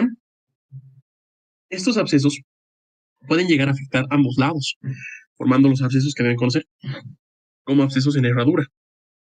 ¿Por qué herradura? Porque tiene una forma de herradura. Tiene una forma que va alrededor de todo. Todo en el lugar de la fosa isquiorectal, la parte posterior y lateral, como hemos visto en la parte anatómica. ¿Qué se tiene que hacer? Se tiene que hacer incisiones subyacentes, usualmente más de una. Se hace contraincisiones o contraaberturas, que también se llama. Como pueden ver, aquí puedo hacer una incisión y al otro lado, o en la parte posterior, puedo necesitar otra incisión para que pueda salir todo el contenido. ¿Okay? Si hago la incisión aquí, por la misma gravedad, por las mismas presiones de los músculos, no va a poder viajar todo el contenido por el lentón de aquí hasta aquí. Hay que hacer otras incisiones por contraabertura. También tenemos los abscesos intraesfinterianos.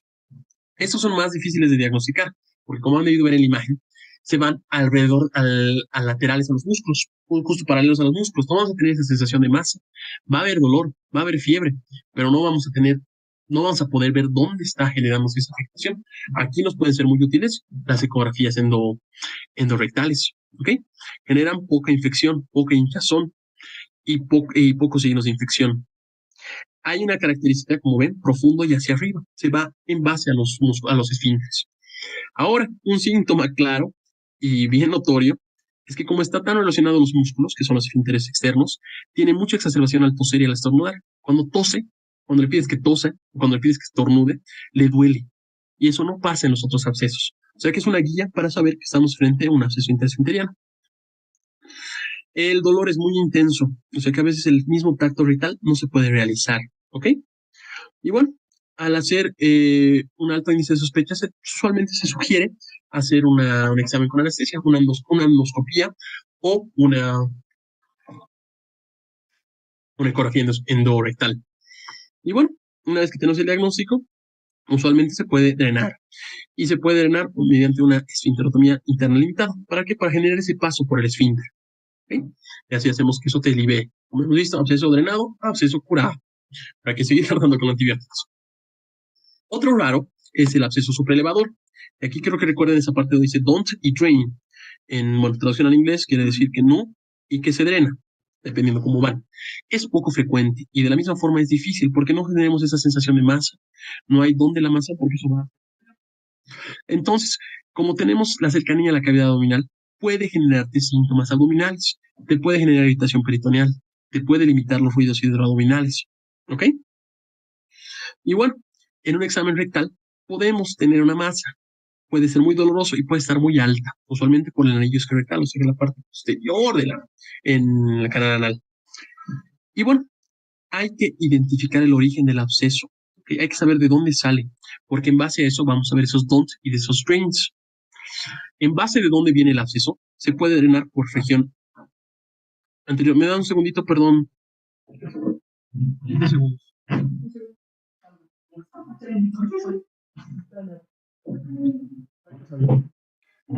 Bueno, como les van a disculpar la pequeña interrupción.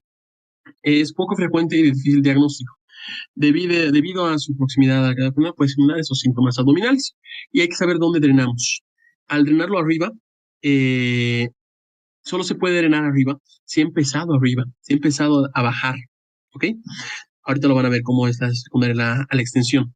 Y se drena por la región anal cuando ha empezado con isquiorectal y ha empezado a subir a través del elevador. Lo van a ver mejor en la siguiente diapositiva. Bueno, si es un C secundario en extensión hacia arriba, es un absceso intraesfinteriano y se debe drenar a través del recto. Se hace una incisión a través del recto. Y si el absceso surge en la extensión de un absceso isquiorectal, o sea, ha empezado abajo y ha empezado a subir, se drena a través de la fosa isquiorectal, como ya han visto los drenajes. Si el absceso secundario en una enfermedad intraabdominal, se tiene que drenar usualmente por vía abdominal. Se drena por donde ha empezado. ¿Ok? Y bueno, ya para acabar con la parte de abscesos, ¿Cómo es la infección perianal en un paciente inmunocomprometido? El paciente inmunocomprometido tiene mucho dolor, ¿ok? Pero usualmente no tiene tantos signos de inflamación por la leucopenia que presenta. O sea que puede tener una infección muy marcada sin muchos signos de inflamación. O sea, poca fiebre, leucocitosis incluso disminuida, leucopenia marcada, signos de inflamación disminuida, factores inflamatorios PCR que no pueden estar siendo marcados. ¿Ok? En estos pacientes hay que tener mucho cuidado con los antibióticos, hay que empezar con tratamientos de amplio espectro. Sin embargo, hay que hacer el tratamiento quirúrgico y este no se puede retrasar por la neutropenia. Lamentablemente, en muchos servicios la parte de anestesiología limita el pase quirúrgico cuando tenemos neutropenia o leucopenia. O sea que hay que intentar entrar a quirófano para hacer la limpieza marcada, ¿ok? Si hay un aumento del dolor, la fiebre, hay que hacer un examen con anestesia dirigida. Podemos necesitar biopsias para ver si es que no es una afección neoplástica, leucémica, y manejar con cultivos para ver qué antibiótico es el mejor para estos casos. Ahora, la infección necrotizante de tejidos, hablamos del perineo. Estos, bueno, en ciertos criterios se pueden llamar Fourniers, gangrenas de Fournier, aunque tiene otra nomenclatura para la gangrena de Fournier, es otra patología bien grande. Pero cuando tenemos infección necrotizante de tejidos, usualmente son afecciones de origen proctológico. Son afecciones del tejido blando por abscesos polimicrobianos que van a generar tanto daño en la mucosa que ya ha generado isquemia, ya ha generado necrosis y esta necrosis está proliferando por toda la región perianal. Son muy propensas a generar sepsis. ¿Ok? Estos no han sido drenados o han sido mal drenados y puede generarse mayores complicaciones y necesitan entrar a quirófano. Son mucho más comunes en pacientes diabéticos, inmunocomprometidos. ¿Ok? ¿Qué vamos a ver? Vamos a ver piel negra, tejido necrótico. Puede haber ampollas, flectemas en el tejido circundante, masas enduradas, ya no fluctuantes porque el tejido ya está muerto, y crepitaciones porque hay espacios dentro de la piel. O sea, la piel se mantiene y en el tejido secundario hay espacios muy marcados. El paciente llega en estado paupérrimo, usualmente muy deteriorado, toxicidad sistémica, inestabilidad hemodinámica, llega con fiebres marcadas, llega en mal estado general. ¿Y qué hay que hacer? Hay que hacer intervenciones quirúrgicas. ¿Qué se realiza? Una limpieza quirúrgica, un debridamiento quirúrgico de todo lo que se pueda del tejido necrótico, intentando cuidar la parte de la continencia. ¿Ok?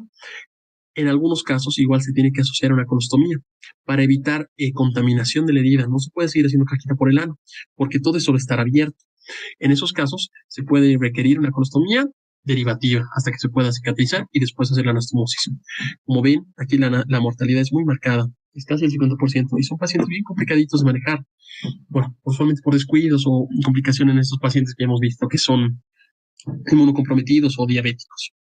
Bueno, continuando. Ya hemos visto la parte de los abscesos, cómo se forman. Ahora, se puede ir a dos caminos cuando tenemos un absceso. Se drena el absceso y se cura, que son casi el 50%, o no se drena o se drena defectuosamente el absceso. Si se drena defectuosamente el absceso, este va a generar un camino. Se tiene que drenar de alguna forma y empieza ahora a dar un caminito, un espacio para salir. Ahí es donde se genera esta fístula anal. ¿Ok? Bueno, como hemos visto, la mitad de los pacientes se pueden curar, pero la otra mitad va a generar esta fístula anal. Aquí también hay caminos. Y esta va a ir buscando una abertura externa, ¿ok? Desde la cripta hasta una abertura externa, usualmente donde ha sido drenado. Por eso el drenaje tiene que ser bien específico y en sitios específicos. Ok, ¿qué otras causas vamos a tener de fístulas? Traumatismos, y hemos visto que enfermedad de Crohn igual te puede dar fístulas. Radiaciones por tratamientos también te puede dar fístulas. Tuberculosis y enfermedades de transmisión sexual, como la clamidia. Parásitos igual. Para cómo es el diagnóstico, aquí hay una regla muy importante que quiero que se la acuerden. La regla de Gutzal. La regla de Gutzal dice dos cosas, ¿vale? Primero, que en todas las fístulas tenemos dos orificios. Tenemos el orificio interno, que es en el ano, y el orificio externo, o primario y secundario. Este orificio va a tener un camino radial en las fístulas que son anteriores y va a drenar a la cripta que está en la línea media anterior, justo aquí. Como ven, camino radial. Y en los orificios secundarios, que son curvilíneos, que se encuentran curveados, va a tener un camino curvilíneo hacia la línea posterior. ¿Ok? a la línea posterior, excepto la excepción. La excepción solo es marcada en una forma, ¿ok? Esto quiere decir si la abertura externa anterior, o sea, el orificio externo, está a más de 3 centímetros del margen anal, estas líneas igual van a drenar por la parte posterior. O sea, si esta línea está aquí y es más de 3 centímetros, usualmente esta drena de la parte posterior. Esa es la regla de Gutzal. Y esto se divide a través de los cuadrantes, ¿no? Aquí la parte posterior, la parte anterior, derecha, izquierda.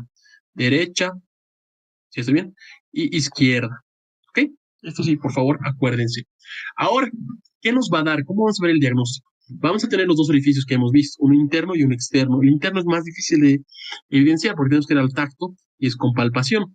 El externo se va a ver. Puede evitar o puede solo verse una solución de continuidad chiquitita, un orificio. Que podemos ver, igual se puede palpar un trayecto. Hay un trayecto endurado por donde está el camino de la fístula. ¿Ok? Y bueno, ¿cómo se clasifica? Yo personalmente utilizo otra clasificación, la clasificación de Parks. Sin embargo, Schwartz maneja esta clasificación, que igual es buena. La clasificación es en base al complejo esfínter anal, ¿no? A cómo están mis dos esfínteres, el interno y el externo. Tenemos fístulas interesfinterianas, que avanzan a través del esfínter interno y drenan el espacio interesfinteriano, muy parecido al absceso interesfinteriano que ya hemos visto. ¿Okay? Más o menos serían estas, las Cs. Tenemos las fístulas transesfinterianas, que es secundario a un absceso transesfinteriano. Se extiende a través del esfínter externo y externo y los van a pasar. Las fístulas supraesfinterianas, que se van a ir hacia arriba, igual que el absceso supraelevador, ¿ok? Alrededor todo el exceso. Y las fístulas extraesfinterianas, como la D, que van a ir a través de la pared rectal y siguen ambos esfínteres para salir a los lados, usualmente por las fosas isquiorrectales. Como les digo, yo manejo otra, bueno, usualmente aquí está mi puntero, amigo. Como te decía, bueno, marcándolo otra vez, que en la parte de tratamiento quería mostrarles cómo se hace la diferenciación. Las fínteres, bueno, para repasar, las fístulas interesfinterianas van a besar a través del esfínter interno. Aquí hemos visto que el esfínter interno es dado por las mucosas circulares, ¿no? Aquí. Y va a ir a lateral a los espacios de los esfínteres. Va a marcar este camino. ¿Ok? Las fístulas transesfinterianas van a hacer un corte por el esfínter. Muy parecido a esto. Y van a generar este mismo daño. Pasando a través de los esfínteres, tanto de los músculos y de la parte lateral del músculo circular del recto. Las supraesfinterianas son estas, las que están fuera del aparato esfinteriano. Se originan en el plano esfinteriano, pero pueden pasar hacia arriba. Se vienen hacia arriba y se van alrededor de todo el esfínter externo. Y las extraesfinterianas igual van a estar afuera, usualmente dados por la pared rectal. ¿Ok? Bueno, ¿cuál es el tratamiento? El tratamiento de estas fístulas va a ser erradicar la infección, sacar este contenido, sacar este absceso, manteniendo la continencia, manteniendo los esfínteres sin alteraciones, idealmente. ¿Cómo hacemos esto? Usualmente podemos hacer canalizando estas fístulas. Aquí se puede introducir un elemento que se llama estilet. Es como un tubito metálico que va a canalizar la fístula para evitar la afección del complejo esfinteriano, el tratamiento quirúrgico, ¿ok? Luego, en caso de que no podemos evidenciar o que tengan más de un orificio, se ve a través de peróxido de hidrógeno. Se mete agua oxigenada para ver cómo está la formación hasta el final. Entonces, explicándoles con el punterito. Aquí está. Se instila, ya sea agua oxigenada o un método de contraste, usualmente ácido metileno, para ver cómo es la formación y ver por dónde sale, para encontrar ese orificio interno. ¿Ok? Y bueno, ¿cómo se tratan estas fístulas? Usualmente se puede hacer fistulotomía o se puede hacer una fistulectomía con legrado. Fistulotomía quiere decir destrechamiento de la fístula. Se saca el techo para liberar el espacio y drenar el absceso. Fistulectomía se saca todo el trayecto fistuloso. ¿Aquí qué quiere decir? Que en la fistulotomía solo voy a abrir el techito de la fístula para sacar todo el contenido purulento. En la fistulectomía voy a sacar todo el trayecto para que ya no haya marcado. Ahora, un punto muy importante de todo este tratamiento es que necesito atender al causante. ¿Y cuál es el causante? Como hemos visto al comienzo, es la cripta enferma. Si no saco la cripta enferma en ninguno de estos, voy a seguir con la complicación. ¿Ok? Vale. Bueno, en fístulas que afectan a menos del 30%, se puede hacer una esfinterotomía. Se puede cortar el esfínter, como pueden ver en la imagen A. Se puede hacer esta segmentación, aquí está. Se corta un pedazo del segmento del esfínter, usualmente no la totalidad, para liberar ese espacio. ¿Ok? En las fístulas transesfinterianas altas se manejan otros tratamientos. Aquí entran los sedales, los cetones. Estos cetones voy a explicar mejor en la siguiente diapositiva, pero es un tratamiento de drenaje. Este drenaje va a permitir que haya un conducto ya controlado por nosotros para que drene el absceso. ¿Ok? Y bueno, en fístulas complejas hay que tener mucho cuidado del esfínter. Las fístulas complejas sobre todo se marcan en las que afectan el complejo esfinteriano y no afectan el complejo esfinteriano. El complejo esfinteriano es el que va a pasar al medio.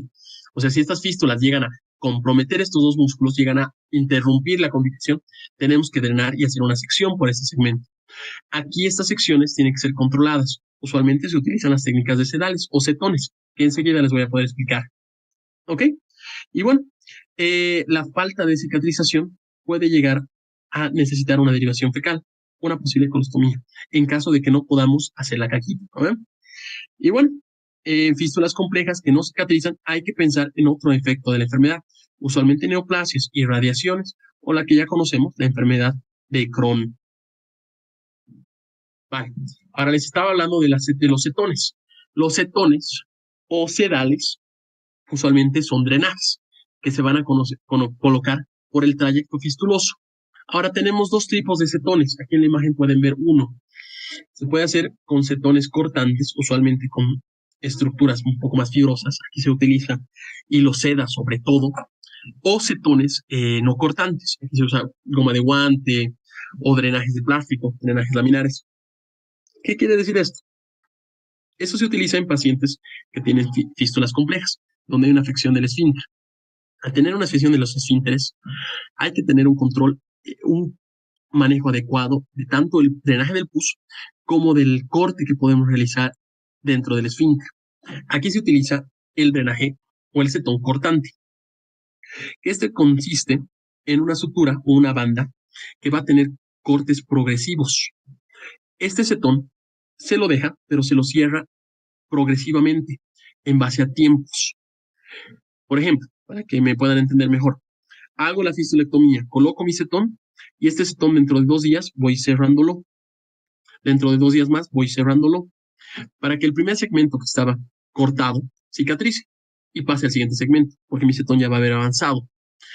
Lo mismo repito, hasta que pueda sacar todo el cetón. Es un corte progresivo del esfínter para no generar una laceración total y evitar esa pérdida de estructura y esa incontinencia futura. ¿Ok? En sedales no cortantes solo se utiliza el drenaje plástico y se evita esta sección. Dependiendo cómo es la fístula, por favor, ese micrófono si pueden apagarlo, por favor, ya estamos acabando para que, por favor, si pueden apagar el micrófono, de verdad ya estamos acabando. Y bueno, en fístulas mucho más altas, usualmente las supraelevadoras, se pueden hacer colgajos endorrectales. Por favor, el micrófono nos está distrayendo a todos. Colgajos por deslizamientos, se modifica la mucosa, se va bajando la mucosa, descensos mucosos, para liberar el espacio. ¿Ok? Bueno, vámonos a uno de los últimos temas, las fístulas rectovaginales. Igual marcadas en los espacios, estos van a ser una conexión entre la vagina y el recto, ¿ok? Usualmente proximales a la línea dentada. Dependiendo en qué segmento, pueden ser clasificadas entre baja, media y alta, dependiendo en qué estructura está afectando. Las bajas van a ser cerca de la línea dentada y en la abertura vaginal, usualmente en la horquilla, o sea que más o menos por este segmento. Ahorita les muestro. Por este segmento, ¿ok? Bajas. En las medias, entre la abertura vaginal y la horquilla y el cuello uterino. O sea que más o menos aquí sería.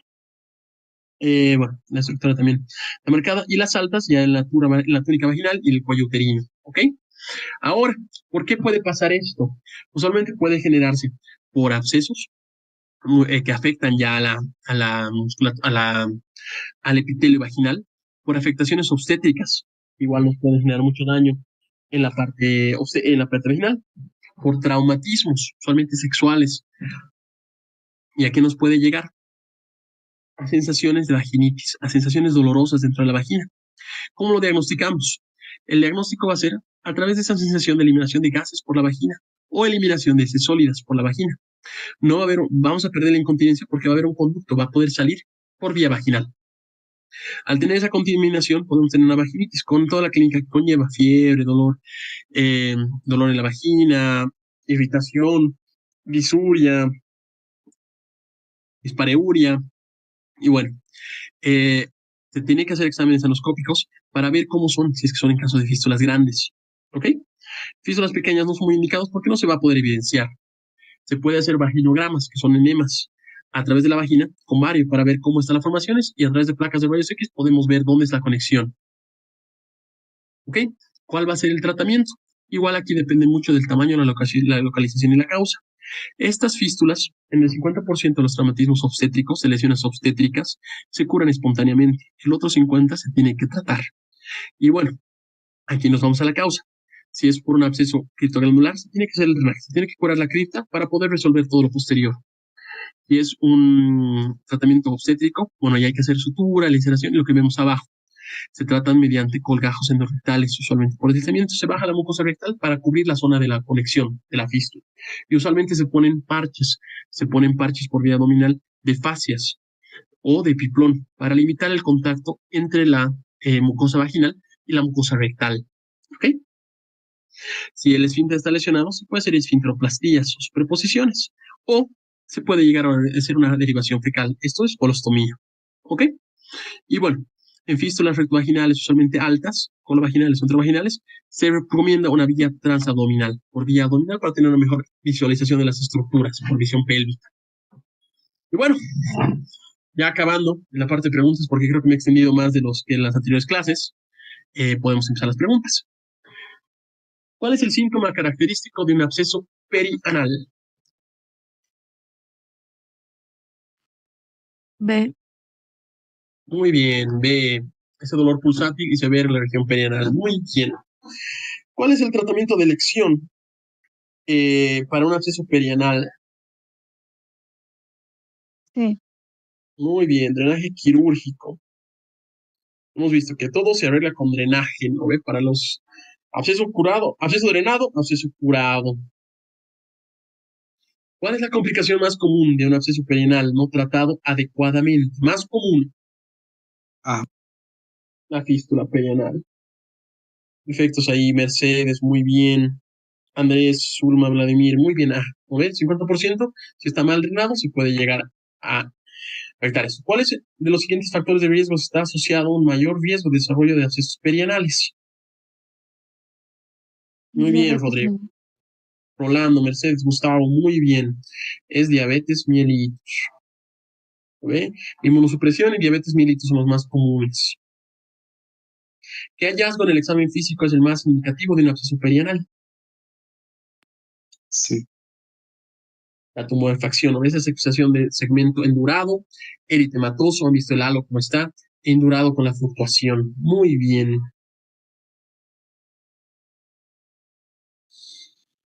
¿Cuál es la razón principal para iniciar antibióticos en un absceso perianal?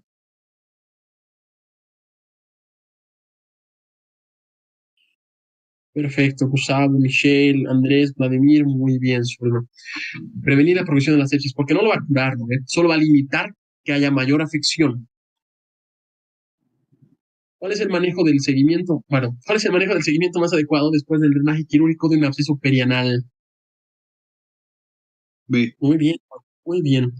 Hay que ver cómo está la parte ambulatoria para ver la cicatrización y evitar que se forme o descartar la formación de fístulas, ¿no? Que es nuestro mayor riesgo que puede conllevarnos a otra cirugía, aparte de la B.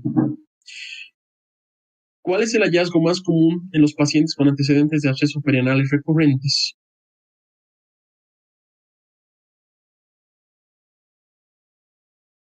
Abscesos perianales recurrentes. A. Perfecto.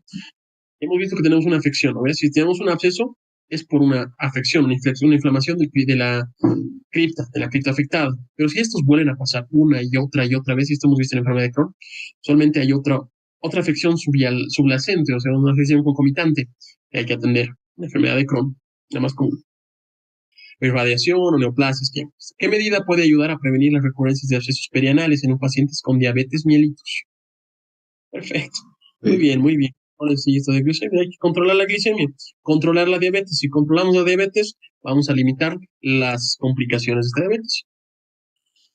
¿Cuál es el abordaje inicial recomendado para el drenaje de un absceso perianal simple? Sí. Muy bien, una incisión o un drenaje en consultorio, ¿no? Se puede hacer un absceso perianal, puede ser en consultorio o en sala de emergencias. ¿Cuál es la complicación más temida al drenar un absceso supraelevador secundario a un absceso interesfinteriano o entesférico a través de la fosa isquiorectal? Esta es bonita, este es el libro. Muy bien, Rolando, muy bien, Erika. Es la fístula supraesfintérica complicada.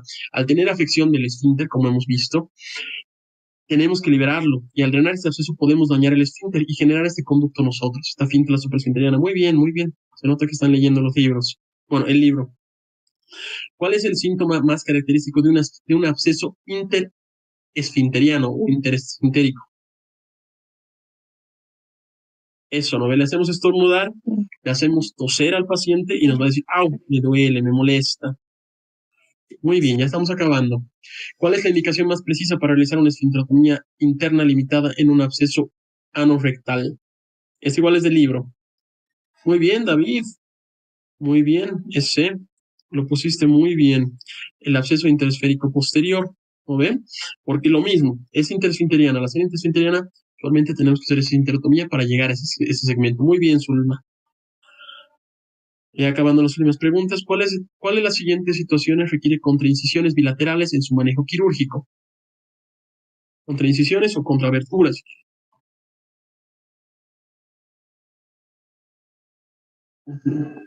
Muy bien, los abscesos en herraduras. Muy bien, no me dejen agarrarlos con esa. Muy bien. ¿Cuál es el principal riesgo de drenar un absceso supraelevador por vía rectal cuando es secundaria una enfermedad intraabdominal? Esa está bonita.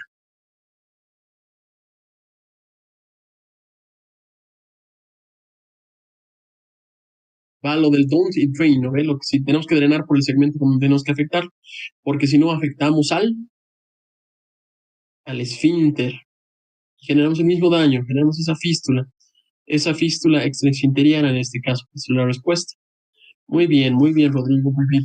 Ustedes, tenemos que drenarlo por donde ha empezado, porque por donde ha empezado no vamos a tener mayor trayecto. Si es un absceso supraelevador y transgredimos el esfínter, vamos a generar una fístula extraesfinteriana. ¿Okay? Por eso hay que drenarlo por vía rectal. Bueno, creo que disculpar un poquito, me he pasado, pero como les digo, estos temas son bien bonitos. Hemos llegado casi a 2 horas, pero espero que hayan podido entender. Igual cualquier duda, por favor, me la hacen saber para poder explicarles. Como les digo, esta semana tenemos unas sesiones maratónicas, que mañana igual tenemos clases, el miércoles igual y el jueves igual.